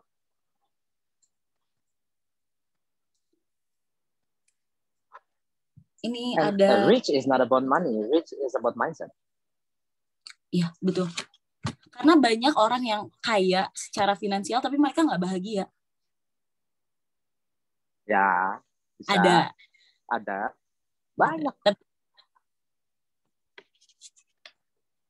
Banyak pebisnis yang alhamdulillah saya udah segini. Oh ya udah saya stop. Mereka sangat merasa cukup. Mereka nggak haus dengan uang karena goalnya di lain tempat. Ada salah satu pebisnis yang saya temuin, dia punya 3 gedung di Jatinegara di Jakarta. Dia punya pabrik di Sukabumi. Dia punya pasar retail yang besar. Dia punya proyek miliaran. Tapi dia bilang gini, saya lebih happy kalau saya bisa berinfak. Saya nggak peduli, saya punya Pajero. Kalau memang saya lagi senang pengen infak, saya jual Pajero kesayangan saya infakin semuanya. Goals orang ini bukan duit kan? Goalsnya adalah kesenangan pribadi saat dia bisa berinfak, dia bisa berbagi dan bisa berfungsi di masyarakat. Makanya gue balikin lagi ke tadi, saat lu berpikir masalahnya uang, itu susahnya minta ampun sampai mati lu akan selesai. Dan saat kita ngomongin entrepreneurship, justru kita harus merasa senang saat organisasi yang kita buat atau sebuah sistem yang kita buat itu berjalan dengan lancar, putarannya, turnover-nya, omsetnya berputar dengan baik, walaupun profitnya marginnya sedikit. Tapi akan sangat merasa bahagia kalau turnover terjadi setiap bulan, turnover pegawai, turnover barang, maksudnya turnover adalah kita beli, kita jual lagi, kita beli, kita produksi, kita jual lagi. Turnovernya cepat, putarannya cepat. Ada orang merasa bahagia di situ. Saat dia turnovernya kencang, otomatis dia butuh pegawai yang lebih banyak. Dia menggaji lagi, semakin banyak anak-anaknya pegawai yang bisa makan dari uang itu. Ada kesenangan seorang pebisnis yang cuma di situ doang. Dia nggak peduli marginnya, profitnya. Mereka nggak terlalu peduli dengan itu. Dan itu menurut gue keren. Dan dari situ orang akan merasa cepat bersyukur dan orang bahkan merasa cukup. Karena kalau ditanya, kapan seorang entrepreneur merasa cukup? Kalau kita ngomong dari segi uang, nggak akan ada habis. Sekarang gue bilang, gue butuh, biar gue bisa ngerasa kaya, gue butuh 1 juta lira sekarang. Sekarang juga. Tapi 1 juta lira saat tahun depan, saat tahun berganti, inflasi naik 11% ke tahun selanjutnya, 1 juta lira value-nya atau DR-nya berkurang 11%. Apakah lu tetap senang dengan itu? Enggak, dia akan merasa, ya kan sekarang value-nya udah berkurang 11%, berarti gue harus nutupin lagi 11%, gue harus bikin itu 2 juta lira. Sampai dia mati nggak selesai itu kasus. Ketika goals-nya adalah uang.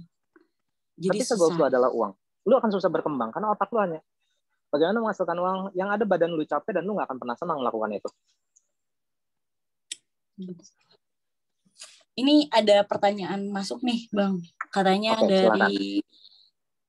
Dari siapa ini? Dari Alia.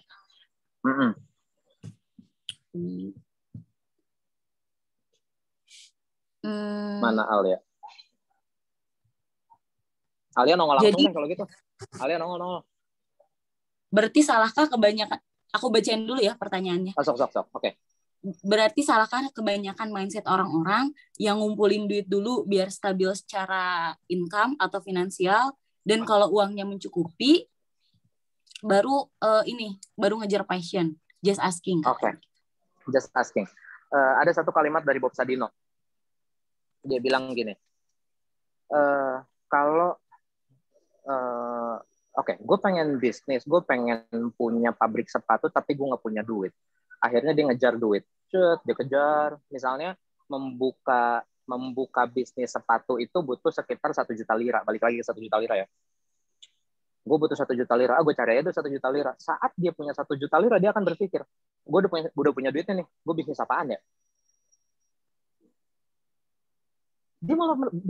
Dia malah bertanya ulang, apakah duit 1 juta lira ini pantas untuk gue alokasikan ke bisnis sepatu itu, brand sepatu itu. Nggak selesai toh. Yang akhirnya itu nggak akan jadi sebuah, nggak akan nemu outputnya. Percaya atau tidak, gue melakukan bisnis sana sini tidak menggunakan uang pribadi sepeser pun, nol. Itu yang kadang-kadang orang salah kaprah di situ. Tidak melulu harus lu punya capital.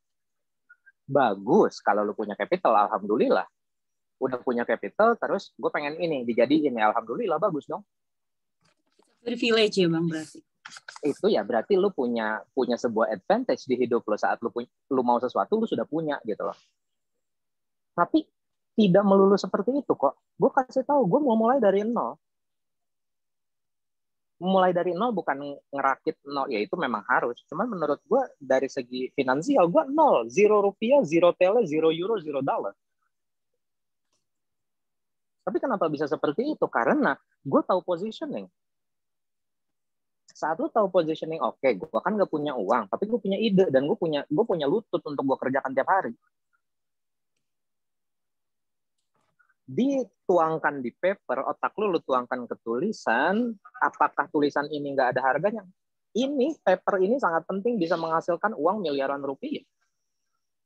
Maksudnya adalah saat paper yang lu bikin dengan susah payah, berkeringat, pagi, siang, sore, lu tulis, dan lu sodorkan ke seseorang investor, itu akan menghasilkan uang. Jadi jangan heran kenapa seseorang yang nilai nol uangnya, tapi dia punya passion dan dia tahu how to execute, dia bisa lebih sukses daripada orang yang punya uang. Itu bakal yang pertanyaan tadi siapa tadi? Alia, itu bakal jadi never ending story. Karena saat lu berpikir lu butuh capital untuk melakukan sesuatu, sedangkan lu akhirnya berpikir hal lain dulu biar bisa menghasilkan uang, baru si impian lu itu bisa dilakukan. Bahkan saat lu nanti sudah punya uang, lu akan memikirkan ulang apakah duit ini pantas buat taruh di bisnis itu. Akhirnya nggak jadi-jadi. Gue tutup pertanyaannya Alia dengan satu kalimatnya bapak gue. Bapak gue bilang kayak gini, ada 10 orang yang akan bermimpi. Dari 10 orang hanya akan ada 7 orang yang menuangkan itu ke tulisan. Dari 7 tulisan, hanya akan ada 3 orang yang execute. Dari 3 orang, hanya akan 2 orang yang akan melakukan progres. Dari 2 orang, hanya akan ada 1 orang yang sukses. Jadi, mimpi tuangkan ke tulisan, tuangkan tulisan, execute, maintain, habis maintain, sukses. Dan itu hanya 1% dari 1% sampai 3% dari populasi manusia yang ada di bumi itu kelakuannya kayak begitu. Itu salah satu alasan kenapa beberapa orang nanya, Bang, kenapa sih lu Instagram lu 1%? Kenapa sih foto di WhatsApp lu 1%? Karena gua bermimpi untuk menjadi manusia 1% di muka bumi itu. Dan waktu gue sedang ngerakit foto Instagram gue dan foto WhatsApp gue itu 0%. Itu bukan tanpa alasan. Karena gue adalah nobody saat itu. Gue nggak bilang gue sekarang seseorang, tapi gue merasa gue sedang dalam proses, gue sedang melakukan sesuatu. Jadi jangan bacot dulu. Posisikan diri lu sebagai 0%. Dan saat lu sedang berprogres, rasakan progresnya, nikmati progresnya, dan lu harapkan lu jadi 1% populasi di dunia itu. That's how you live. Bang Fadil ini dari foto profil aja ada filosofinya ya, berarti keren sekali. Ya enggak, maksudnya berarti gue kebetulan berpikir seperti itu. Ya enggak semua pebisnis berpikir sampai segitunya, cuman gue memang menuangkan aja kebetulan. Sama-sama. Gimana Alia? Puas sama jawabannya nggak? Kalau ada pertanyaan tambahan boleh langsung ditanyain. Pokoknya Alia puas, saya lemas lah. Apa tuh Bang? Tapi aku tuh kayak pernah mendengar satu kalimat kayak orang yang ide itu sebenarnya nggak mahal, tapi yang mahal itu ketika sudah dieksekut, karena semua orang bermimpi. Itu relate nggak sih sama penjelasannya Abang barusan? Gini, saat kita mimpi, Sheila punya, kita jujur-jujuran deh. Siapa dari berapa orang sih sekarang di sini? 25. Tolong open mic kalau ada yang berpikir punya restoran juga di Istanbul. Gak apa-apa, sok aja. Gue bilang gue Bang gitu. Dengan nih teman-teman, kali aja bisa diajak kolaborasi sama Bang Fadil. Who knows? Hidung siapa kan? Who knows? Ayo teman-teman. Gak ada yang mau nongol, buset. Gak ada yang bilang, Bang, gue juga pengen punya restoran gitu. Kepikiran pernah Bang. Hilda, let's go. Hilda Farida. Ini bukannya ketua PPI ya? Iya, ketua PPI Turki. Hilda, nongol dong ketua PPI. Iya, gimana Bang? Hilda pernah kepikiran punya restoran. Oke. Hilda bermimpi. Iya. Tapi nggak ada passion, nggak seru. Cabut. Itu Alia Bang yang nggak ada passion. Oh, itu Alia. Oke. Oke, Hilda. Gimana? Hilda pernah kepikiran punya restoran juga. Hilda mimpi, Fadil mimpi. Oke. Tapi Hilda pernah execute atau enggak? Jangan execute dulu. Hilda pernah tuangin itu ke paper belum? Ini bukan paper yang ilmiah gitu kan? Sekedar tulisan kan? Cuma tulisan atau sekedar mind map, sekedar proposal, sekedar apapun. Iya. Kalau sekedar tulisan atau mind map atau catatan pribadi, pernah sih. Oke, kita di satu level yang sama kalau gitu. Terus Hilda pernah mengexecute nggak? Belum. Masih menyiapkan diri, Bang. Belum. Belajar. Sekarang kita beda 1,5 miliar kalau gitu. Kalau gitu, saat gue udah maintain, Hilda udah maintain juga? Belum, of course. Oke, kita beda 2 miliar. Jauh ya, makin jauh nih. Saat gue sudah merasakan buahnya dari apa yang gue lakukan, Hilda masih ada di proses mindset tadi? Mindset mungkin udah ya, proses execution. Mind map. Iya. Jatuhnya masih di mind map sih. Masih di mind map itu kan? Preparation. Saat Hilda masih stop di mind map, kita udah beda sekitar 1,5 miliar. Dan saat gue sudah berpikir untuk menjual bisnis gue, kita udah beda 4 miliar.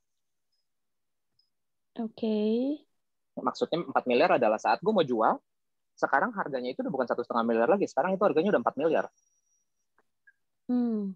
Jadi sekarang kita mungkin punya mimpi yang sama, tapi sebuah progres itu adalah sebuah value. Dan kalau seandainya, gue bukan bilang kita dalam sebuah kompetisi ya Hilda ya, tapi itu yang terjadi di masyarakat saat seseorang bergerak lebih jauh, bukan lebih cepat. Oh iya. Cepat-cepatan banyak yang bisa lebih cepat dari Hilda, banyak yang bisa lebih cepat dari Fadil. Tapi siapa yang nafasnya paling panjang, siapa yang sabarnya paling panjang, siapa yang nggak mudian, yang nafasnya paling panjang, dia yang akan bertahan. Dan saat seseorang sudah bisa lebih bertahan dari yang lain, value dia akan lebih besar dari itu. Tidak di hadapan Allah. Kita semuanya sama. Tapi kalau dari segi kita ngomong masalah dari seorang entrepreneur lawan entrepreneur lain, dari sini kita sudah bisa membedakan mana manusia 4 miliar, mana manusia 1,5 miliar, 1 miliar, sorry. Coba bayangin, setiap langkah yang kalian lakukan itu ada value-nya. Dari situ kalian akan berpikir. Banyak orang yang bilang time is money kan. Ini maksudnya. Ini maksudnya. Iya. Sepakat sih. Saat lu pergunakan waktu lu dan lu bergerak, itu menghasilkan uang, dari situ value lu naik. Oke. Gitu Hilda. Gue kasih contoh terakhir kayak gini. Pemain bola saat dia main terus, dia dikasih waktu sama pelatihnya untuk main bola terus dan dia bisa cetak gol saat dia dikasih kesempatan main, value dia akan lebih tinggi daripada orang yang cuma duduk di bangku cadangan. Betul? Kenapa? Karena yang main punya jam terbang, punya gol, dia punya banyak kartu kuning, artinya adalah experience dia banyak, value dia akan lebih tinggi daripada yang duduk aja. Apakah yang duduk nggak latihan? Dia juga latihan terus-terusan. Tapi saat dia dikasih kesempatan main, dia nggak show up. Iya. Itu yang terjadi. BTW mau nanya dong Bang, kalau gitu. Silakan. Agak private tapi nggak apa-apa ya? Nggak apa-apa. Dalam sehari berapa jam tidurnya Bang Fadil? Wow, itu Kiki private tahu sekali. tuh. Tadi aku udah ngasih tahu agak private berapa jam Ki? Ya udah gue nanya Fikri deh. Gini, gue jawab aja. Kalau gue itu, gue kan sudah berkeluarga juga ya, gue punya istri. Gue pastikan istri gue udah tidur. Istri gue tidur biasanya jam 12, jam 1. Gue itu biasanya sampai jam 4 gue tungguin subuh. Wow. Kenapa? Karena itu waktu kosong gue, biar gue nggak digangguin sama kucing gue, nggak digangguin sama istri gue.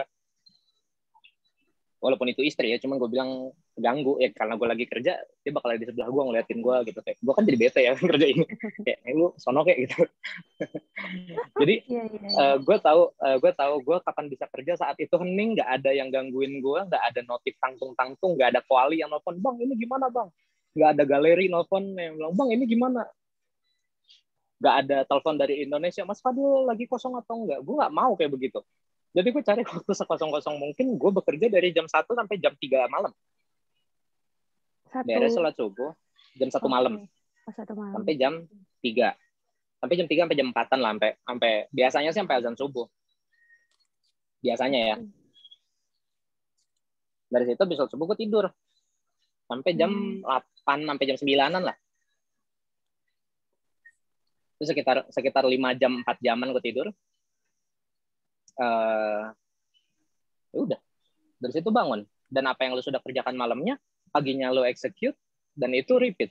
Gue akan pulang dari tempat kerja gue sekitar jam 6. Itu adalah waktu sama keluarga gue akan matikan HP, main dan ngobrol sama istri gue, bercanda-bercanda, nonton film bla bla bla, dan dari situ gue akan repeat lagi kayak begitu. Gue tanya tuh sama bapak gue, sampai kapan gue bakal kayak gini? Ya, sampai lu mati kayak begitu. Akhirnya kita yang menjalankan itu nggak membuat itu sebagai beban. Ya itulah cara hidup seorang Fadil berarti. Kalau seandainya ada yang mau dirubah, kerjanya jangan malam karena terlalu larut malam, ya berarti harus ada sistem yang dirubah di situ. Rubah lagi sistemnya, kita adaptasi lagi gaya baru. Tapi sampai saat ini, karena gue ngerasa gue masih 27 tahun, gue masih energik, gue punya kekuatan, gue punya otak, gue punya waktu, ya gue akan lakukan itu.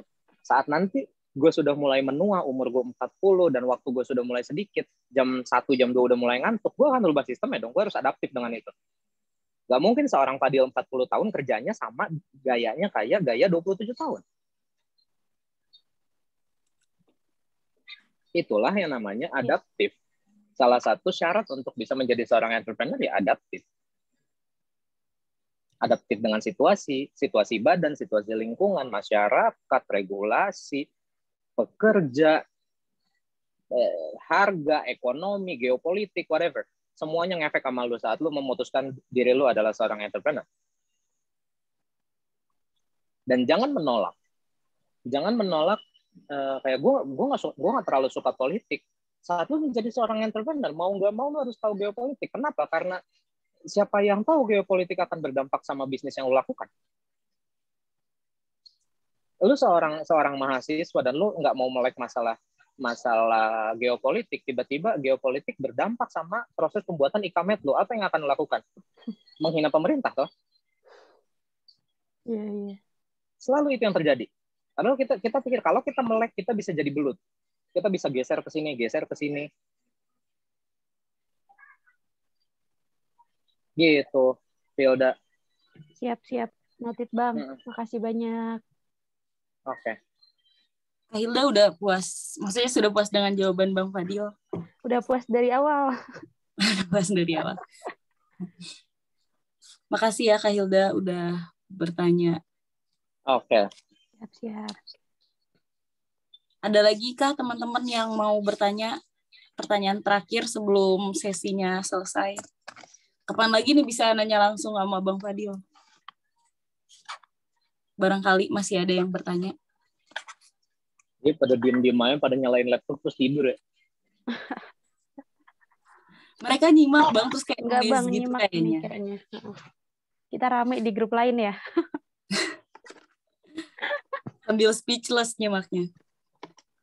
Oke. Silakan. Mungkin kalau teman-teman nggak ada yang nanya, Bang Fadil ini dong kasih pesan untuk kita nih. Orang-orang yang masih... Lo ini udah pasti nggak ada yang nanya nih. Iya, kayaknya nggak ada. Coba kita kasih waktu dulu. Gue kalau gue yang ngomong kayak dakwah, tau gak? Jadi gue mending... Give us life advice, bro. Life advice. Ya udah Bang, pertanyaannya bisakah memberi kami ini advice tuh kan pertanyaannya? Itu bukan nanya, itu nyuruh, kocak. Kocak. Enggak, itu bukan nanya, itu nyuruh gue namanya. Memohon dengan hormat ya, Fikri. Langsung banyak nih Bang yang mengiyakan life advice. Please. Please. Oke, ini bener nggak ada yang nanya nih ya? Ya itu udah pertanyaannya, udah disetujui sama semua orang. Oke. Duh, life advice. Gue bukan seseorang yang bisa ngasih advice sih sebenarnya. Kalau gue merendah. Bukan serius Ki. Gue nggak bisa ngasih advice karena gini, advice. Pernah nggak sih kalian bentrok sama orang tua kalian? Gara-gara advice orang tua kalian masuk sekolah di SMA 70, kalian maunya masuk SMA 2. Pernah. Ya? Pernah. Nggak akan ada habisnya toh? Iya. Apa yang ada di kepala orang tua kalian adalah sesuatu yang sudah dilihat sama mereka 50 tahun. Dan sesuatu yang kalian lihat dalam 20 tahun terakhir. Iya. Mungkin nggak akan relatable. Tapi kalau menurut gue pesannya apa? Adalah kalau advice itu kan saran yang kayaknya lu bagusnya begini gitu. Nasihat. Mungkin. Lebih ngasih nasihat mungkin ya kayak gitu judulnya. Cuman gue nggak mau ngasih nasihat siapa gue gitu loh. Bapak lu bukan, orang tua lu bukan, abang lu bukan gitu. Kalau gue cuma mau ngasih pesan kayak begini. Kita balik lagi ke masalah pribadi masing-masing. Banyak dari kita yang tidak tahu apa yang bakal kita lakukan. Banyak dari kita yang sudah tahu apa yang akan dilakukan, tapi berhenti karena sesuatu. Iya. Ya, gue pernah dikasih analogi seperti ini sama coach bisnis gue. Saat kalian dikasih sebuah anugerah jetpack, tahu jetpack nggak? Yang buat terbang. Yang buat terbang, betul. Kalian dikasih hadiah sama seseorang, dikasih jetpack, kakinya Astro Boy atau tangannya Astro Boy untuk bisa terbang. Dikasih secara cuma-cuma. Tapi kalian ditempatkan di dalam satu ruangan, apa yang bakal kalian lakukan? Ruangan, ada atapnya. Tapi lu disuruh terbang. Nggak akan terbang. Sheila tidak akan terbang. Iya. Hancurin lah ruangannya. Kiki hancurin ruangannya. Ada lagi. Kan ada apinya. Kan punya api. Gue nggak nonton Astro Boy jadi nggak tahu. Gini deh. Iron Man. Oke. Iron Man punya power di tangannya. Tapi kalau dia kayak gini, dia naik ke atas. Kalau dia kayak gini, dia turun ke bawah. Ya. Apa yang terjadi saat lu punya anugerah seperti itu, lu punya facility di badan lu seperti itu, tapi lu ditaruh dalam satu ruangan. Gue ini Bang, vertikal keluar ruangan. Sheila bilang vertikal ruangan. Kiki bilang ngancurin ruangannya. Ada lagi yang mau jawab? Berusaha keluar katanya. Gak bisa gerak. Bisa gerak. Tuh bisa gerak. Gak akan dipakai Bang Yogi. Gak dipakai.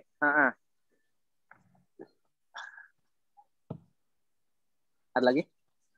Keluar ruangan dulu. Tegar. Sip.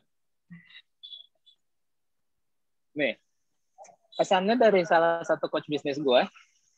Dia bilang kayak gini. Saat lu dikasih jetpack atau dikasih kekuatan kayak begitu. Lu jalan 3 langkah sampai pintu. Lu lewatin tuh pintu, lu terbang. Kiki, jangan lu hancurin ruangannya. Tadi gue mau nanya, ada pintunya nggak gitu? Ya kan ruangan, gue bilang. Ruangan. Lu apaan di kuburan, nggak ada pintunya? Lah siapa tahu di penjara.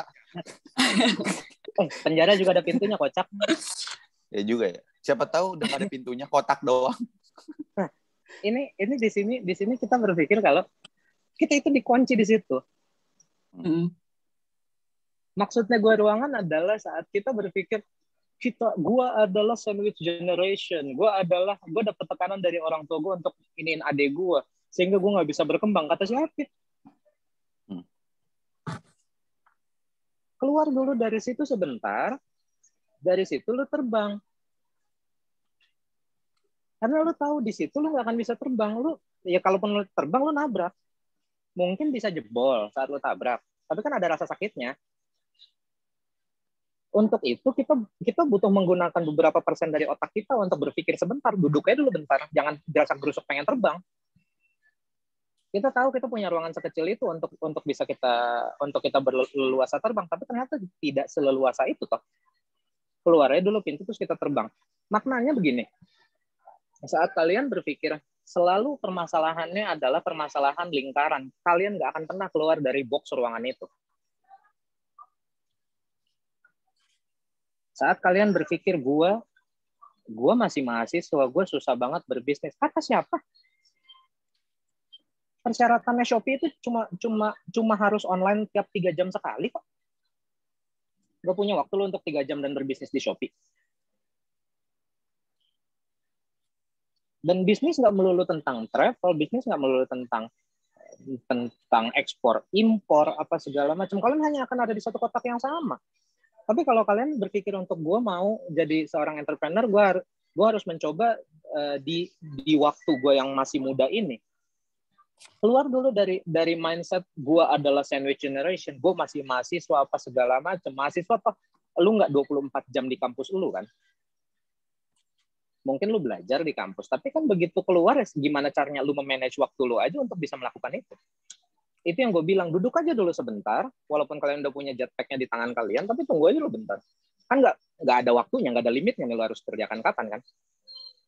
Duduk dan berpikir, gue harus ngapain dulu nih sekarang. Dan dari situ yang gue bilang tadi sama Hilda, duduk aja dulu, bikin sebuah mind map, dan dari situ execute. execute nggak melulu, gue bilang. Kalian terlalu sibuk menjudulkan. Bukan kalian. Kita semua sebagai manusia, kita terlalu sibuk menjudulkan. Yang gue lakukan, kalian judulkan sebagai berbisnis. Tidak. Yang kalau bisnis itu harus begini, harus ini. Gue adalah kalau gue memimpin, gue adalah CEO. Nggak perlu lu judulin, karena saat kalian judulin, kalian akan ngasih nama si tempat itu namanya ruangan. Tadi gue nggak bilang itu penjara, gue nggak bilang itu nggak ada pintunya. Yang sibuk otak kalian aja. Sibuk banget kita sebagai manusia, apa segala macam. Terakhir, contohnya begini. Waktu itu gue ke Jakarta, ke daerah Blok M. Gue masih memposisikan diri gue adalah pebisnis, bla bla bla. Oke, Kiki benar, asumsi. Gue memposisikan diri gue adalah pebisnis, gue adalah begini, gue melakukan bisnis, gue melakukan trade, gue melakukan transaksi setiap harinya, apa segala macam. Dan gue menjudulkan karena gue membawahi beberapa brand dan gue menamakan diri gue sebagai CEO misalnya. Perlu banget nggak sih itu si judul CEO? Orang-orang kita tuh sibuk banget pas kita udah punya brand banyak, sibuk menjudulkan dia adalah pebisnis atau CEO. Padahal faktanya, kalau seandainya dia jalan-jalan, kayak gue kemarin ke Blok M, gue ketemu tukang tahu gejrot. Gue tanya, itu kondisinya lagi COVID. Koali lagi tutup selama 1 tahun kemarin. Gue tutup, tapi tukang tahu gejrot bisa jualan. Skornya, tahu gejrot 1, Koali 0. Ya nggak? Iya. Karena dia bisa beroperasi, gue nggak bisa beroperasi. Dan saat gue tanya sama dia, omset lu sehari berapa? Tukang tahu gejrot omsetnya bisa 5 juta. Per hari? Per hari. Dan Koali hari itu 0. Nggak malu kalian mengatasnamakan diri kalian pebisnis, padahal omset kalian kalah sama tukang tahu gejrot. Mereka yang kalian rendahin tukang tahu gejrot, tukang tahu, tukang apa segala macam, omsetnya lebih besar saat dibanding bisnis gue yang waktu itu sedang 0. Galeri lagi 0, Koali lagi 0, gue lagi nganterin, gue lagi ngebawa saus dari Indonesia ke sini, gue lagi ngeimpor ke Turki saus sambal Indonesia, dan waktu itu lagi bermasalah dan 0 juga. Padahal pada struktur organisasi gue dengan mudah bisa menamakan diri gue adalah chief eksekutif. Tapi sebenarnya nyatanya tahu gejrot jauh lebih menguntungkan daripada gue di hari itu. Nggak malu kalian sama tukang tahu gejrot. Nggak malu kalian sama tukang cilok. Walaupun dengan segala sulitnya mereka. Aduh bang, gue lagi COVID, lagi zaman COVID, tahu gejrot gue susah jualannya apa segala macam. Bro, tapi lu menghasilkan 5 juta dalam sehari. Gue yang punya bisnisnya lagi 0. Itu maksud gue. Poin gue adalah, advice gue adalah, jangan cepat menamakan diri kalian sebagai apa. Tapi lihat prosesnya dan lihat aktualnya seperti apa, faktanya seperti apa. Kalau kalian ada yang nge-follow Instagram gue nggak terlalu banyak nge-accept orang sebenarnya di Instagram. Gue sering kali menceritakan atau berbagi sudut pandang dengan cara coba lihat mereka di hadapan kita, di mata kita mereka sangat kecil dan sangat rendah, padahal mereka sebenarnya jauh lebih menguntungkan daripada kita. Dan harusnya kita mulai malu dengan itu. Saat kalian ngerasa tukang warung adalah posisinya lebih rendah dari kalian, tapi warung making money and you're not. Gue kadang-kadang memposisikan diri gue, tukang warung, they making money. Gue yang beli di warung itu just piece of shit. Karena dia bergerak, gue nggak bergerak.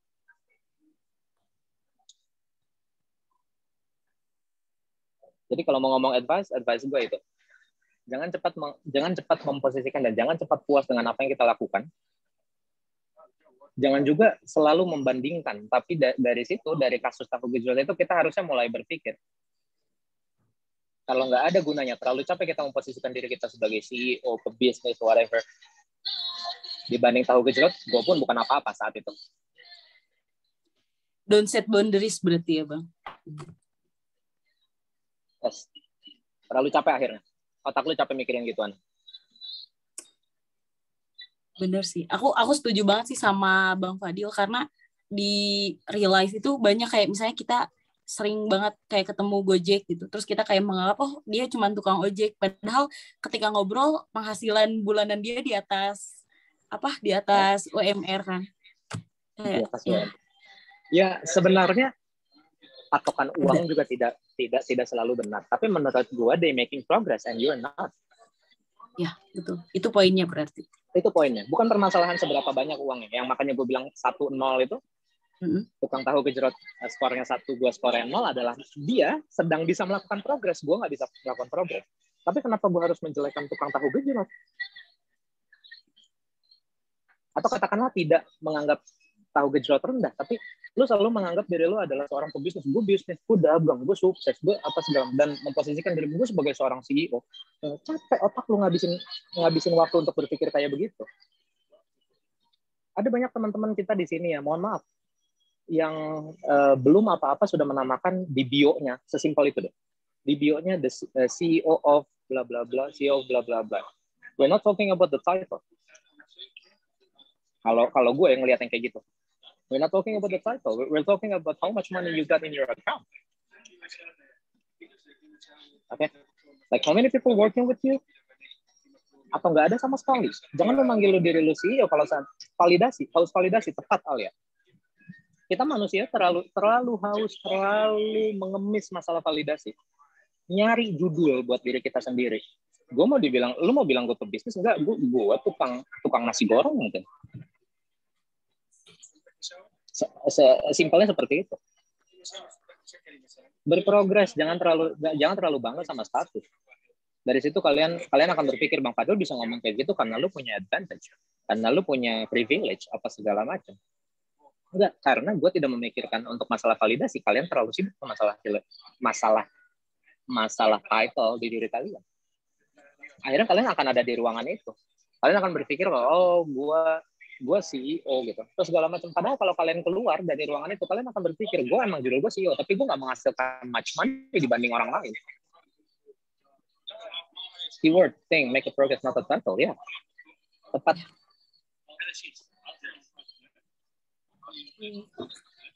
Ini kalau gue dari tadi ngerokok jangan dicontoh ya. Sorry. Nanti kalau ketemu di Kuali bagi ya Bang. Bercanda. Enggak, itu dia. Segitu aja sih menurut gue yang penting. Menurutku itu insightful banget sih. Mungkin terakhir kali sebelum kita menutup sesi webinar malam ini, foto bersama kali ya Bang. Boleh teman-teman yang available. Sorry, Sheila, terakhir dari gue. Sorry. Gue tadi ada yang ke-skip. Ngomongin masalah title ya. Ini bukan penyakit 1-2 orang. Itu bukan penyakit 1-2 orang. Ini penyakit 270 juta orang di Indonesia. Orang Indonesia sibuk sama gitu-gituan. Mereka sibuk dengan judul startup karena menurut mereka judul startup adalah hal yang keren.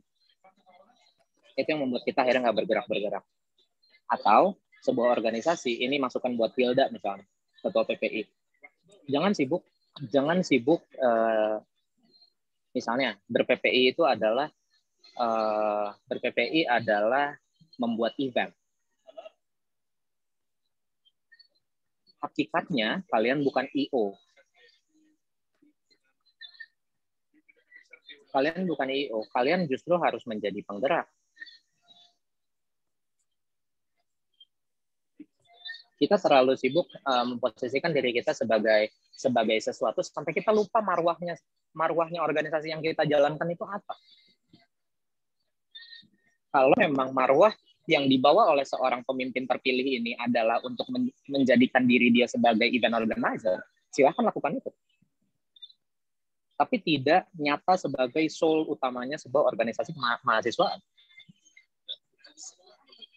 Contoh yang kayak tadi, kita terlalu sibuk sama title-nya, sampai kita lost focus, sampai kita lupa apa yang harus kita lakukan.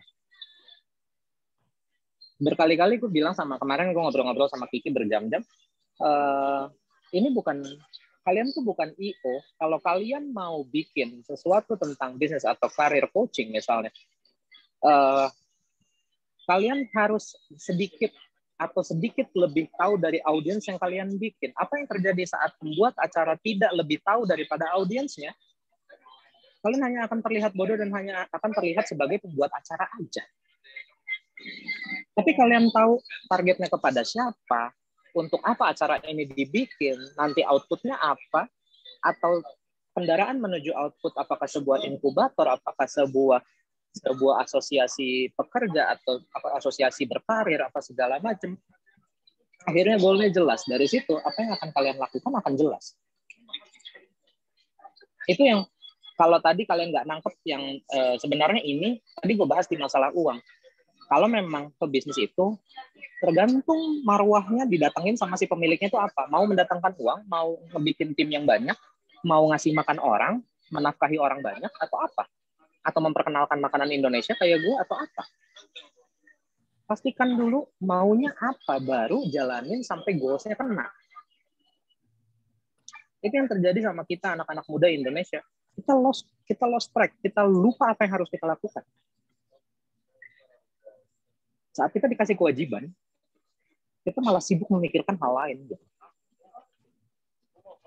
Padahal kalau sorry nih Hilda ya, kalau ngomongin PPI Turki, karena gue pernah ngerasain jadi mahasiswa juga, PPI Turki itu harusnya bukan jadi IO, tapi harusnya jadi wadah untuk orang-orang mahasiswa berlindung saat mereka mau tahu sesuatu tentang kehidupan di luar negeri. Sebagai pelindung, sebagai sumber info, sebagai jembatan saat dia berkuliah atau sebelum mereka kuliah. Tenang aja, gue nggak marah ini. Tenang. Kok jadi pada serius gitu. Gitu. Jadi balik lagi ke yang tadi, gitu. Seperti itu. Jangan lost track. Kita kehilangan arah. Ya, catatan untuk yang ngebikin acara ini.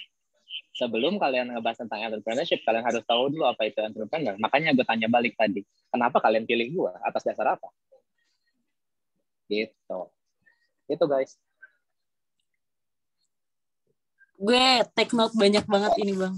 Di catatan gue. Insight-nya banyak sekali. Take note dong, masa di take down. KO ntar kalau take down. Iya. Oke. Berarti gitu ya sih. Intinya kita udah dapet nih poinnya. Buat teman-teman yang bersedia open cam, ayo dong open cam untuk dokumentasi. Kita pernah ngobrol dengan salah satu orang hebat di Istanbul.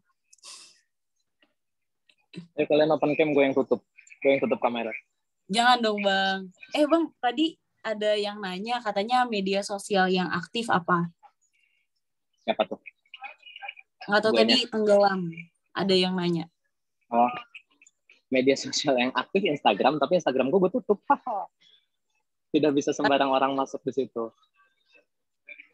Di private ya Bang? Gue private betul. Karena gue lebih berpikir kalau gue lebih suka sama orang yang gue kenal in person sebenarnya. Okay. Gitu. Jadi kalau seandainya kalian mau cari gue ya, kalian tahu kemana kalian harus pergi. 3 hari dalam seminggu, gue pasti ada di Kuali. 3 hari dalam seminggu, gue kasih tahu aja. Kalau lo mau ngerjain PR bisnis lo, butuh bantuan, datang aja ke Kuali. Gue ada 3 hari di situ. Padahal baru aja nge-follow. Jangan di-follow, isinya shitpost semua.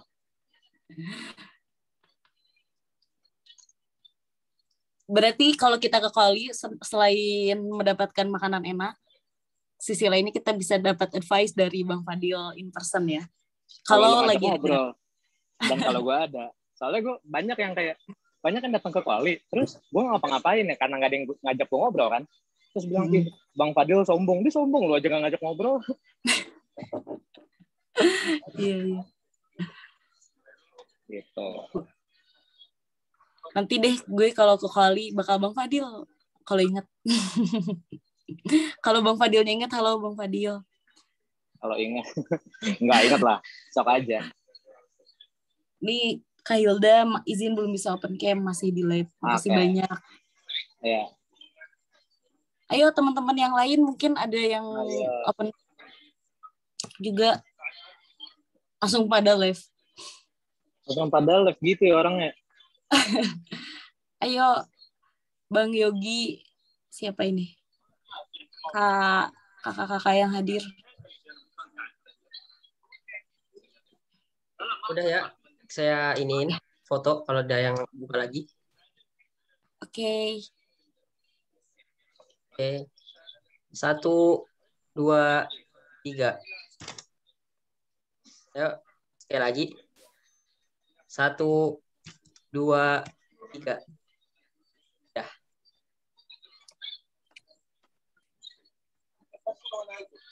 Terima kasih banyak ya Bang Fadil. Dan operator udah. Udah di foto. Operator mau isi pulsa dong. Bukan konter, Bang.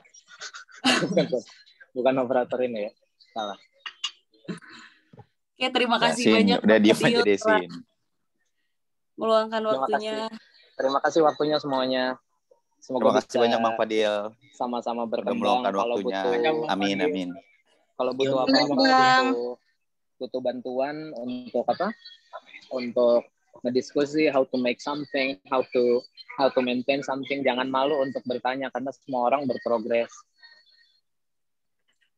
Gue nggak akan ketawa kok, paling kalau seandainya ada sesuatu yang menurut gue sendiri belum lengkap, kita akan lengkapin sama-sama gitu loh.